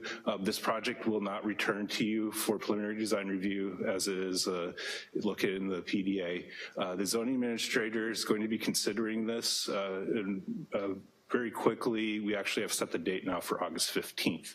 So if you have any questions, I'll be available. Otherwise, I'll turn it over to the applicant. Thank you. Any questions for staff from the board? Eric? So there's currently nothing approved or in the works for the adjoining medium high density vacant lot to the east? No, I don't believe, we don't have a project on file right now, and don't correct me if I'm wrong, I don't believe there's a project approved for that site. Okay. Scott, Sabra, Warren? Yeah, I just had one quick question.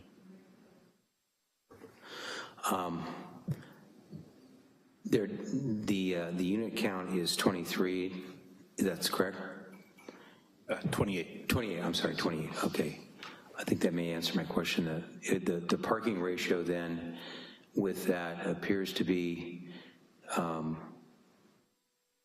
was it around 1.8? I'm not sure, maybe this is something for the applicant to look at, but I was just curious about, it's a market rate project?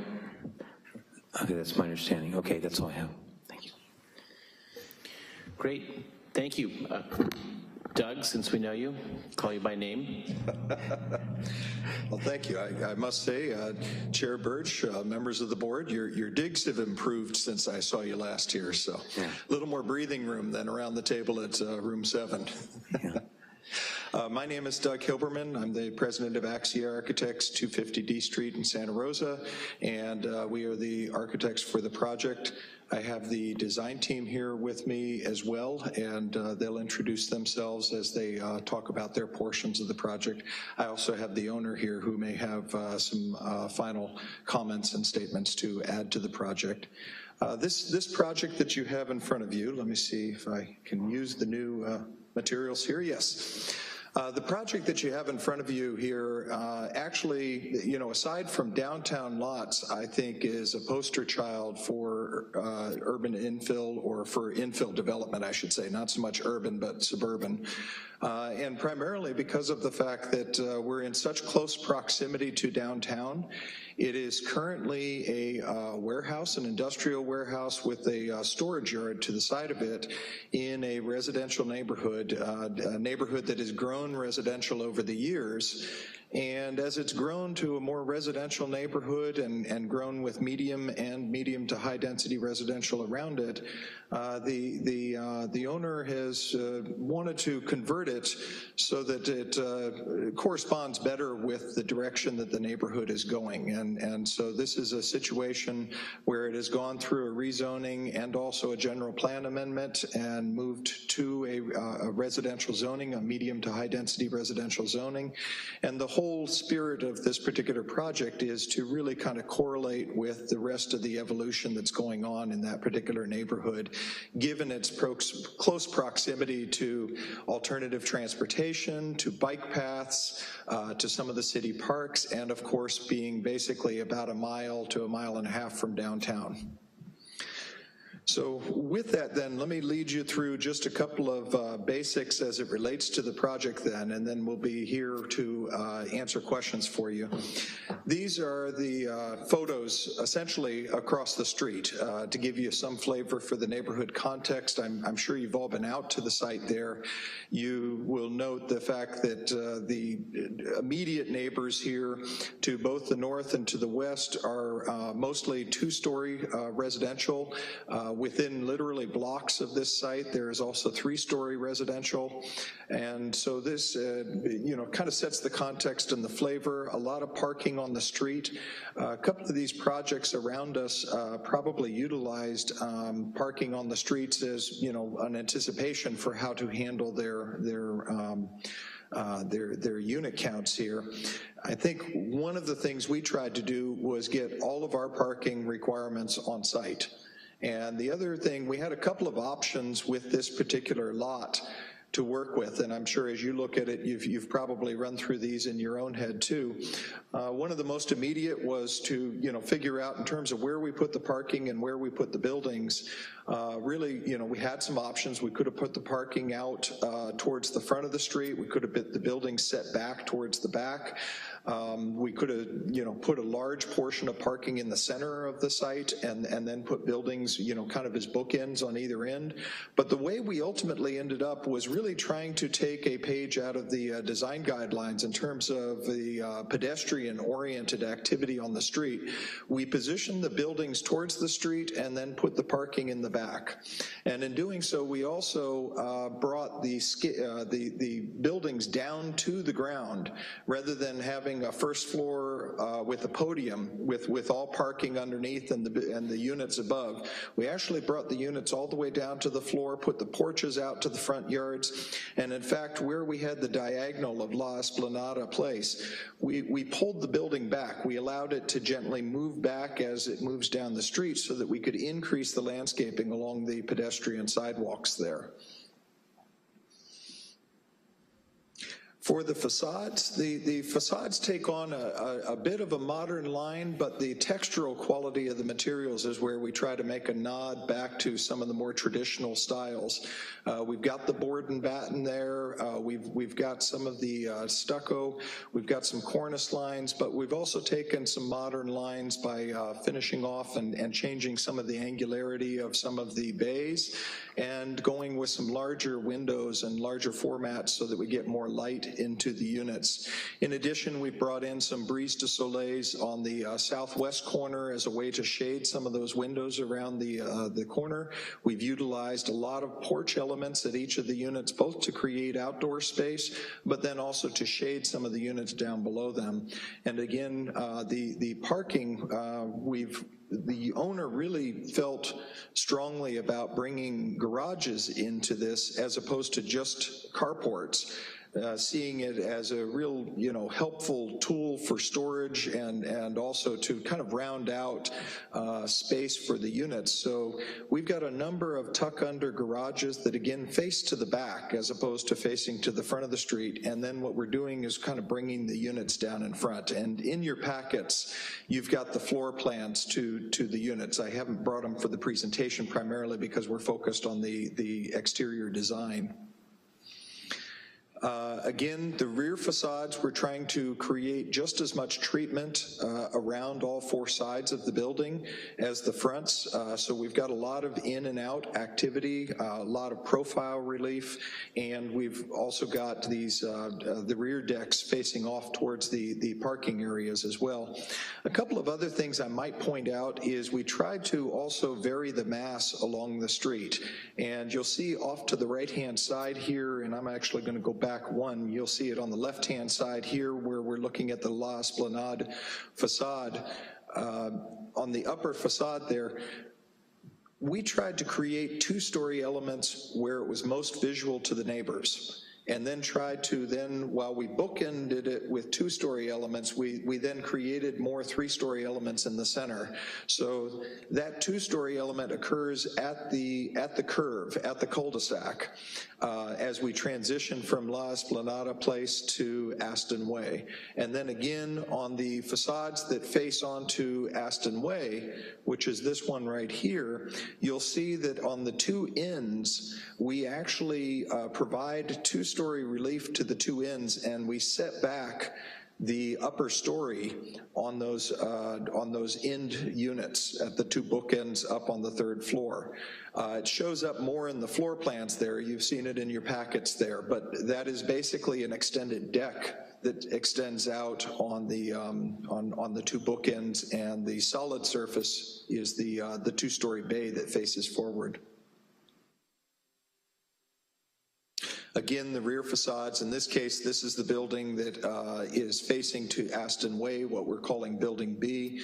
And the rear facade, again on this, a lot of decks on the backside, a lot of breakup of the mass. And then we do, in this case, supplement the garages with some carports. In this case, the carport is a tuck under that occurs along the backside of the building. In terms of materials, particularly given the area and the price point that we're trying to hit, this is not a affordable housing project with a capital A as it relates to the city's or the state's affordable housing program, but this is really trying to capture what we would call market rate affordable. This is really trying to capture a price point that is manageable and approachable by a number of folks in the city. And in order to do that, we've tried to keep the vocabulary, the materials somewhat simple, but with enough textural variety that it creates interest across the building.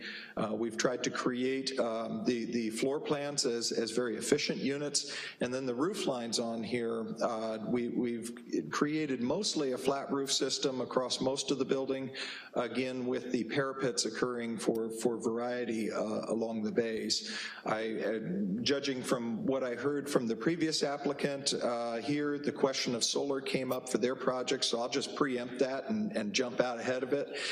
With the flat roof systems, we will be exploring down the road here the solar as a possibility, and we just essentially need to go through the process of looking at that at the price points and seeing if it's an approachable product for this project, but certainly the roofs are set up to accept it with very good southern exposure.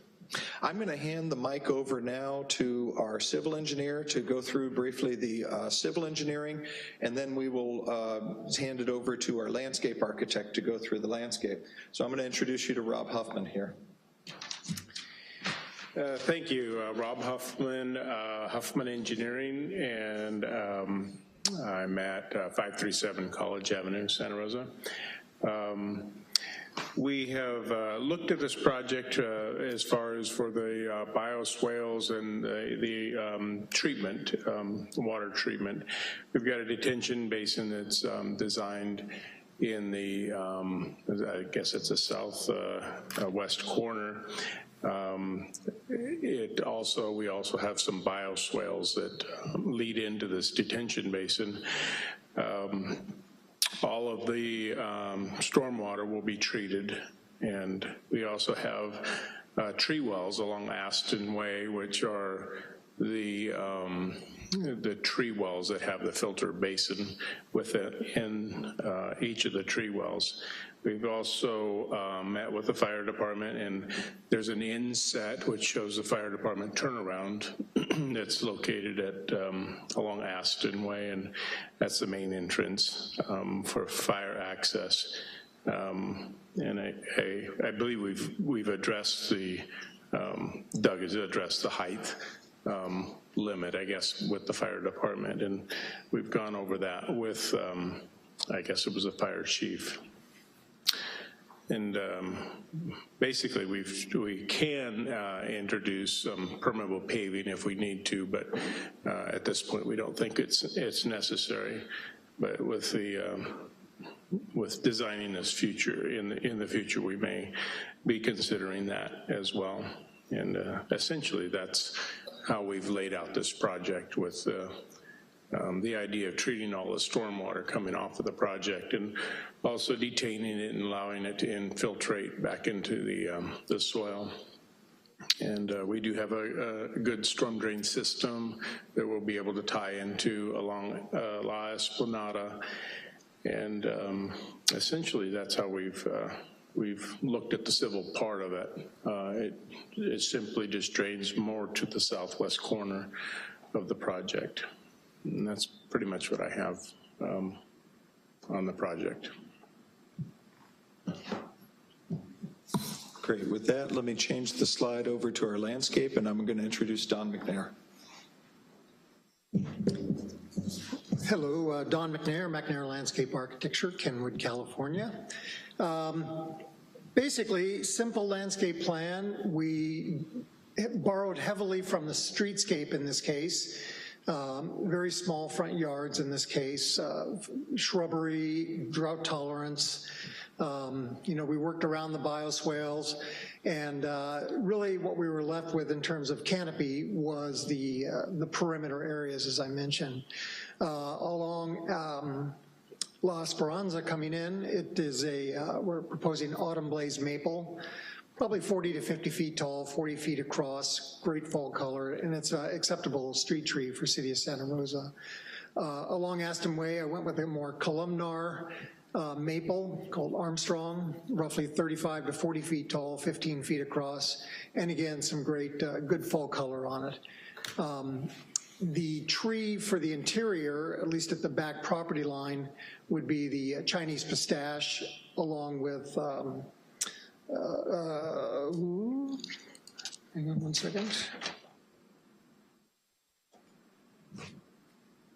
Sorry, my eyes aren't what they used to be here.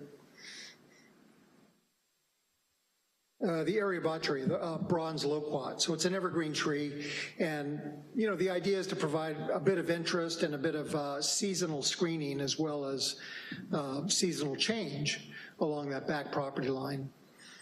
Internal to the project, we've got some really some shade-loving plants underneath the stairwells. We've got the front yards with grasses, low water use plants, things such as lavender, things like that. Bioswales will be treated with biofiltration sod, which is basically 3 types of California natives that do well with inundation, but they're also drought tolerant. And they can be maintained with low water use to be evergreen, so they're green year round. So they look pretty good. Fence, do you want to talk about the fence? Yeah, sure. Fence is a good neighbor fence. It's fairly hefty, fairly stout. 6x6 posts and 1x boards that are overlapping. The way it would be constructed is it would look good from both sides, so it looks the same from both sides. It's a proven fence, but it's also a very a very durable, and it'll withstand the test of time. It'll hold up for a long time. I think that concludes my presentation. Let me just ask before handing it back here, our owner of the property, Steve Berlin, did you have anything you wanted to add to the conversation?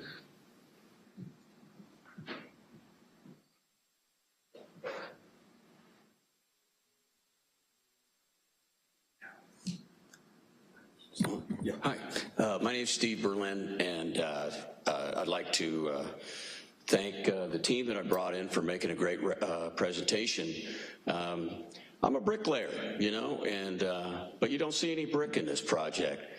And I didn't want to bring something, I wanted to bring something that I thought that our team could create that was not just more of the same in Santa Rosa as you see everywhere, something that had a little interest, a little pop,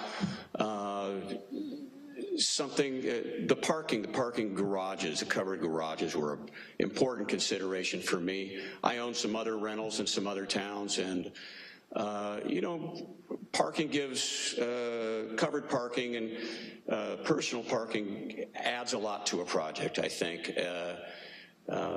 It gives people some additional security, and you know, not everybody wants to show everything that they have when they come into a project. So it helps personalize a project. Again, with the design intent, I'm being repetitive, but you look around the immediate neighborhood, and you're starting to see some different architecture. I think down in the corner of either Kiwanis Springs and Petaluma Hill Road, there's a newer project that has some different roof lines, some pitched, straight slope pitches, and quite a variety of colors that were applied to the building. But, you know, it's, the neighborhood's starting to change, and we all have our personal likes and dislikes about architecture. That's, as I think Warren said, a evening conversation that happens very regularly. But again, I wanted to bring something that I thought the city would look good in the city. It's certainly housing that we have a severe shortage of here, and that's it in a nutshell. Open to any of your questions and comments. Thank you. Thank you very much. Just keeping in the spirit of a public hearing, I want to ask if there's anyone here from the public to speak on this item.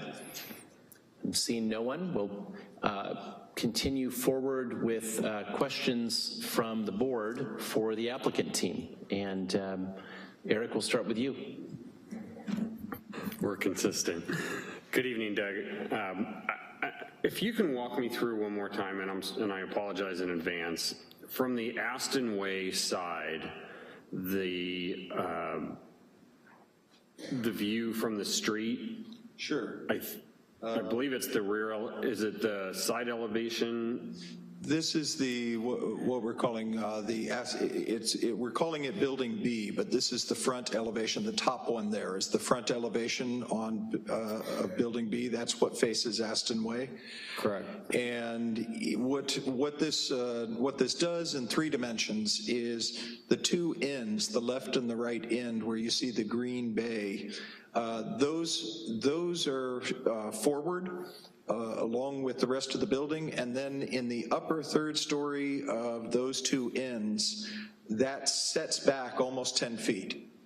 And so really, if you're a pedestrian walking on the street, that green bay will be the top, that 2-story element on the 2 ends, and then it climbs up to the center of the building and then climbs back down as it goes down the other side. And then there's a fair amount of in and out, as you can see from the profile. Okay, because that's one of my concerns, is the height of that portion of the building shadowing the neighbors that are to the north on the other side of Aston Way, where they have 2-story units, rear balconies.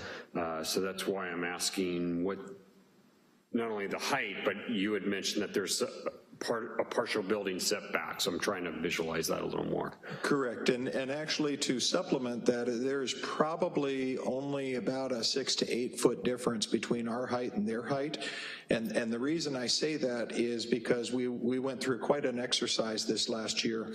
The Aston Way, as you know, is only partially developed, and as such, if we were over 30 feet, they would have had to consider a fire apparatus truck coming in with a ladder truck on it, which meant getting right-of-ways from a number of neighbors all the way down the street. We sat down with the fire marshal because that was probably not going to work.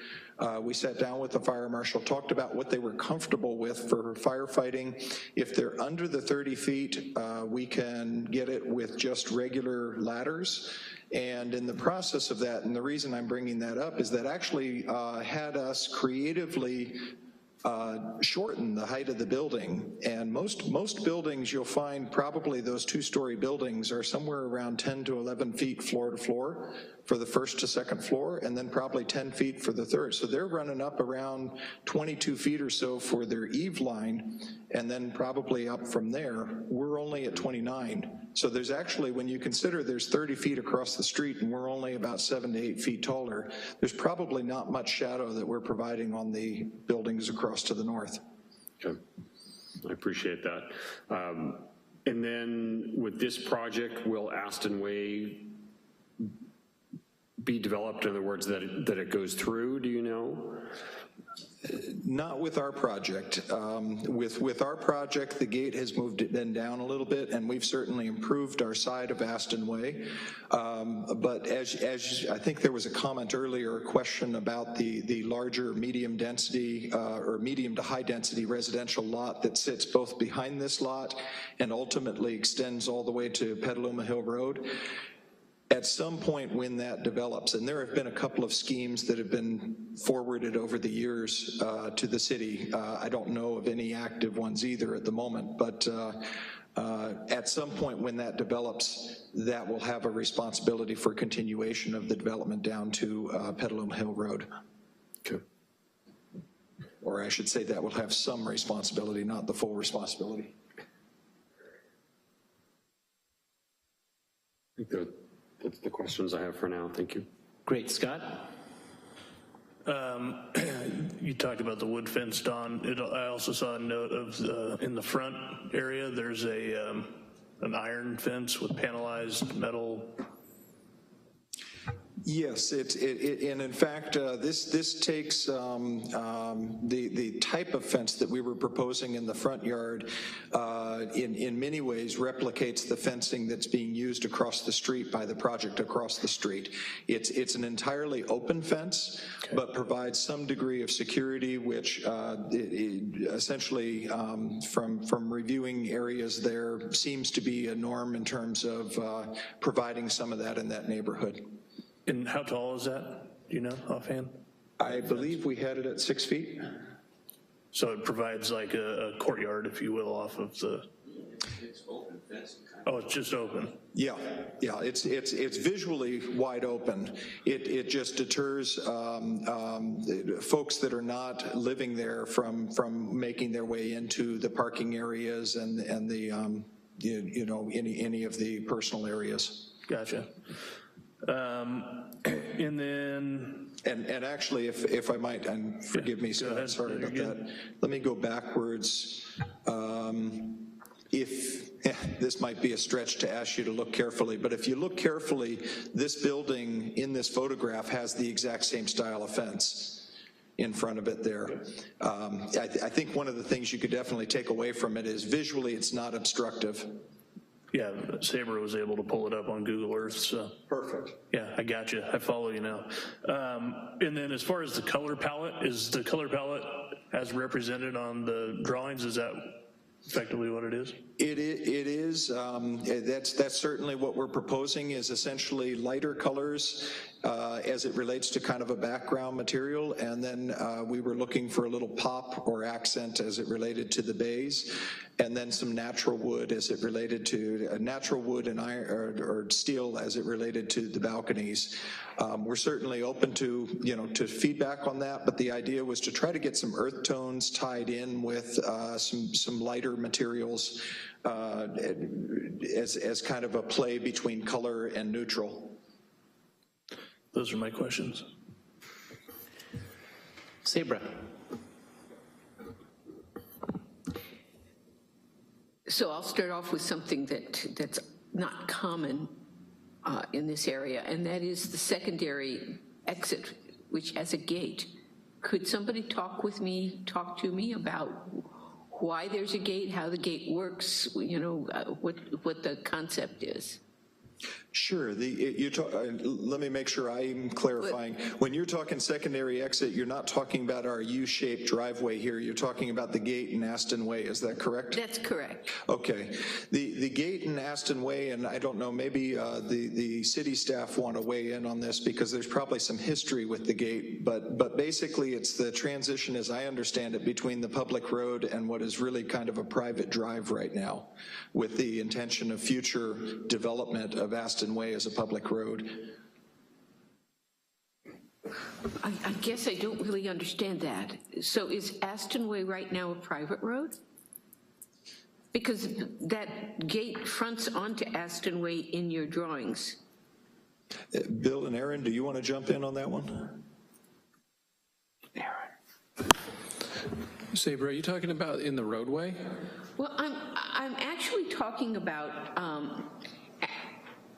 Aston Way has an initial entrance, I'm going to call it an initial entrance, which is close to La Esplanada. And then there is another, what I will call an exit, that is listed as having a gate. But Aston Way itself is... Is there a plan sheet that you're looking at? Yeah, maybe you can go down to the second page of the designs. So it's page 2. Do you mind? I might be able to help on this question. So at the west end of Aston Way is a gate that blocks the road. I remember the history behind it was when so Aston Way used to be partially paved, partially dirt. It was dead-ended down at the west end of Aston Way, and when the apartments went in and development grew around Pet Hill, the concern was that people were going to avoid the intersection of Petaluma and Hill and Colgan by going through down Aston Way and on to, I forget the name of the street, La Esplanada, and that's when the gate appeared, is to prevent the through traffic cutting through and avoiding the intersection. I think you're referring to the 2 gates that are on the project entrance and exits onto Aston Avenue, right? One of them is labeled as a gate, the one that you're referring to that's to the east. The one to the west indicates a gate graphically, but it's not called out as a gate. So I think that those are both rolling gates at the entry. And that is correct, and that's forgive me. That's why I wanted to clarify whether you were talking about the U-shaped drive, because we do. It is a little unusual. We have a gate in the middle of the road in Aston Way that has a whole different history. But if you're referring to the 2 gates leading into the driveway on the project, the idea is that we have a rolling gate at both entry points, and that essentially completes the general security around the perimeter of the site. So, and yes, let me see if I've got a little green pointer. So we're talking about this one here. Yes. And there's one here. It's not marked, but graphically it's identified as well. Okay. And that's not uncommon for, many of these apartment complexes to have a secure entry point as it leads to the location of the parking. Is this a gate that is possible for the police to open, for the fire department to open, or will they need someone? What is the mechanism that you Normally there's a Knox box. This is fairly standard with the fire department, that they basically dictate to us in their conditions of approval how they want the gate opening, whether it's a Knox box or some other mechanism. But with these gates, there's always a feature that allows the fire department to go through. Okay, I would imagine that, but I'm personally not a fan of gated entries, so I had to ask questions. My final question actually refers again to the sidewalk. Your landscape drawing shows a 5-foot sidewalk and a 6-foot, what I'm going to call planting strip on La Esplanade. What does that planting strip? Do you mean what plant material's in it? No, why is it, basically, is what I mean. It is a standard city parkway strip, I believe. Right. It's where the trees are planted. Yeah, trees are planted in the parkway strip.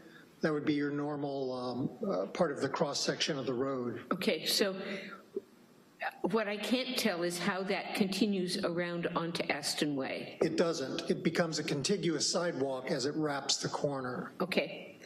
This 5-foot strip of sidewalk, is that the exact width and location to match up with the existing sidewalk on that side of the street? There's no sidewalk. Well, there is there is a sidewalk, it's just not all the way there. It's the adjacent property has sidewalk, I believe. Forgive me, are we referring to the property to the south of the project or the property to the west? And that sidewalk goes all the way to the curb. Yes, there is a transition that has to occur between our project and the project to the south. That is correct.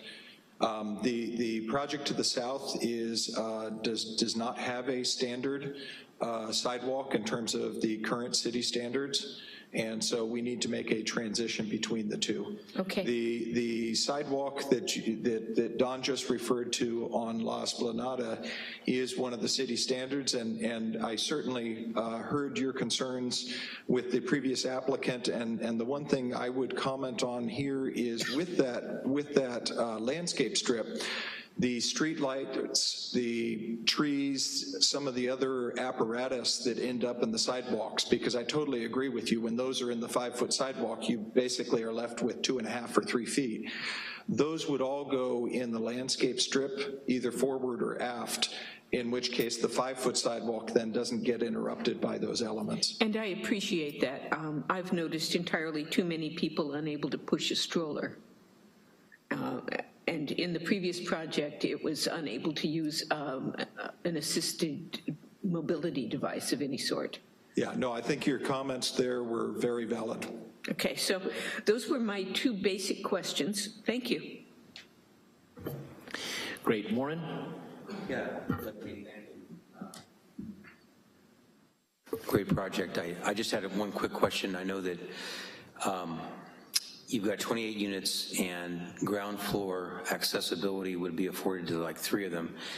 I noticed in the building B you have accessibility to a powder bath. You've got your dotted areas there, and it's concept, it's early in the A and B, just as the project progresses there, the accessibility to the bathrooms is something to look at. That's all. I think my questions were covered with a couple of questions that came up earlier. Unless there are further questions for the applicant, I think we can jump into comments and see if there's anything we want to wrap up before we move on.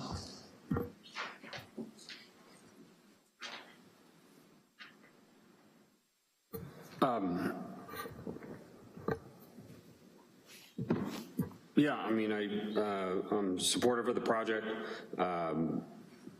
Personal preference, I don't like the color palette, but that's a personal thing rather than something that, you know, whether it would fit into the neighborhood or not. You know, it's different than the surrounding buildings, but again, it's just a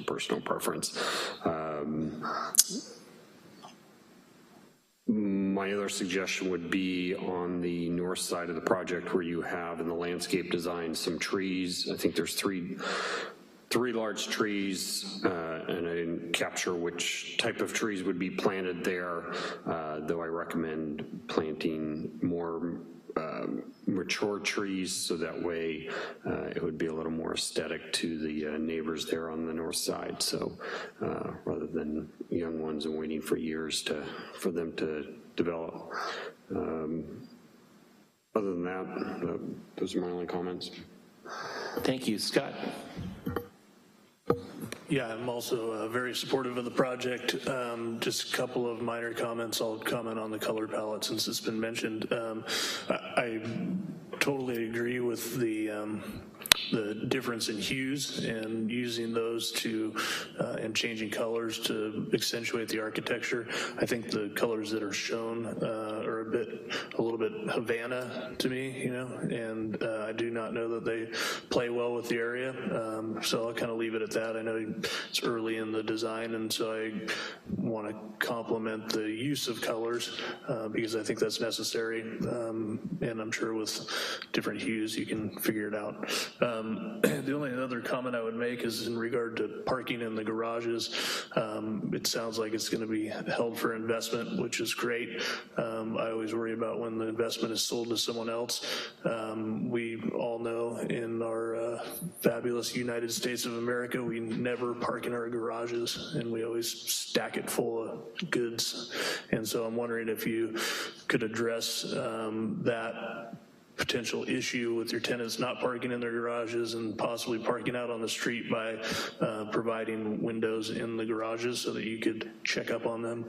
And if you wrote it into your lease agreement that they have to use their parking spaces as their garages for their cars and not their stuff, that might be helpful as well to minimize the impacts on the street that looks, again, to your point, already potentially crowded. Otherwise, great job. Get it built. Thank you. Sabra. I think this is some much needed housing. I have no problem with it.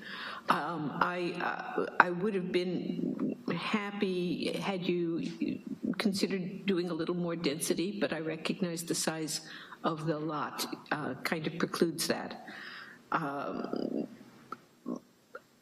I think that it's difficult to be inspired about colors in these drawings, and so I'm just not going to worry about it. I'm also not going to worry about the garages, but I think that if it becomes a concern, having locked storage rooms might be useful for each unit. Warren? Yes, very supportive of the project. I think it's an exciting, I think, Doug, maybe you coined it, but as far as the poster child of how to look at these densities, not so much the high urban downtown, but really utilizing land. I have an anticipation the whole area is going to change to these higher densities. So when I think about massing and blocking, the gratitude of having housing here and anticipating that future projects would aspire to these heights with the general plans would resonate. I don't think staff would disagree that over time the massing, the wedding cakes will grow. And so I really like the kind of the keyhole way you've approached pedestrian sidewalk by simply swallowing or enveloping the building. We've done some projects similar to that. And just a quick comment or two. I like the colors, actually. I don't really have a deep problem with them. They may show up a little bit garish, but they're kind of fresh. On the building A, that particular building has a stairwell on the second, third level. If you go to the second, third level, so that would be, what is that sheet? Just go to second floor building A in the plan view. There is a, sorry, I don't have plan view on my slide. Okay, that's all right. Well, for all of us that can see it, in building B, your stairwells get to feed back to front. In building A, it's more captured.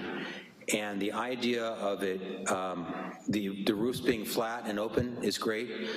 I almost would trade rain on my head versus darkening that, because when you get the breezeway light coming through, it's very enlightening. When you're stopped and you have basically a dead-end corridor like that, even having a clear story or playing around with, if you're going to do canopying for the rain, pop it up above the roof line so that the light gets in there. That would be great. But in general, I think those are really my only comments. I don't really have any fears about the massing and the height of the building. I think you've sculpted it well. As far as the glazing and the garages, that's great. I know overhead door makes a commercial kind of residential scale. I think it's like 510 series, but you could glass the whole thing, which is really sexy, or just maybe the top 2 ribbons or something. But that was a good point from Scott. So I'm fully capable, I'm fully confident of Don's joy with trees and your capable engineer. And no brick is okay, maybe your next one. But great project. There may be some brickwork available from the last project. First, I want to say, Steve, you hired the right team. Couple of real compliments here. One, bringing in a really professional design team for what's a relatively small infill project, I think is an incredibly, it's a great statement to the community. There's a lot of property owners in Santa Rosa who are going to be in a position to take advantage of this climate of needing housing and wanting to do infill projects, and bringing in a great group and having a vision a little bit beyond maybe what the community expects, so that you create sort of a next step in what's available in the marketplace. I appreciate that. Secondly, from this team, bringing forward for us in this new resilient city environment, a plan set at concept that's very, very complete. This was easy to work with and work through, and not feel like we were being sort of, the questions at this point, since we're not going to see it again. This is just a great complete plan set. So to staff, thank you for, giving the applicant the nod that we need a little bit more than what would typically be a concept review, and kudos to you guys for bringing us this information that we could really work with and provide comment. I think the project is incredibly strong, and I happen to really like the colors. These are colors that I'm used to seeing in a really, in communities where there's a progressive sort of thought about housing and a variety of housing, and bringing new styles into the community. I think that even though this is a very contemporary project, one of the things that I really like about it is that I can find traditional building styles in the project, so it's very comfortable to look at. It's not a challenge like looking at a challenging contemporary project that I have to sort of try to understand as art. It really has a warm, comfortable feel to it, and I think that has as much to do with the massing that's strong, and with plenty of relief that's not necessarily the same every time. There's not a slavish consistency to the ins and the outs here. There really is some movement and some poetry along the elevations, and I think it's really well done. I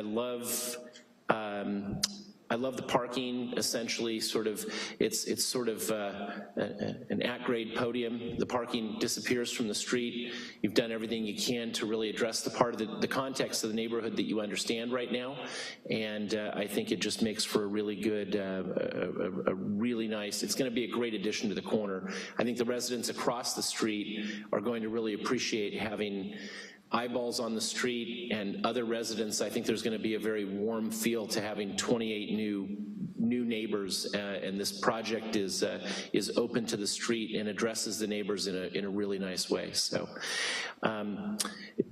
good luck, go forward, get it done. Let's get it built, and thank you very much. Thank you all. Great. Appreciate the comments. So we will move on to item 7, board member reports. Any board member reports?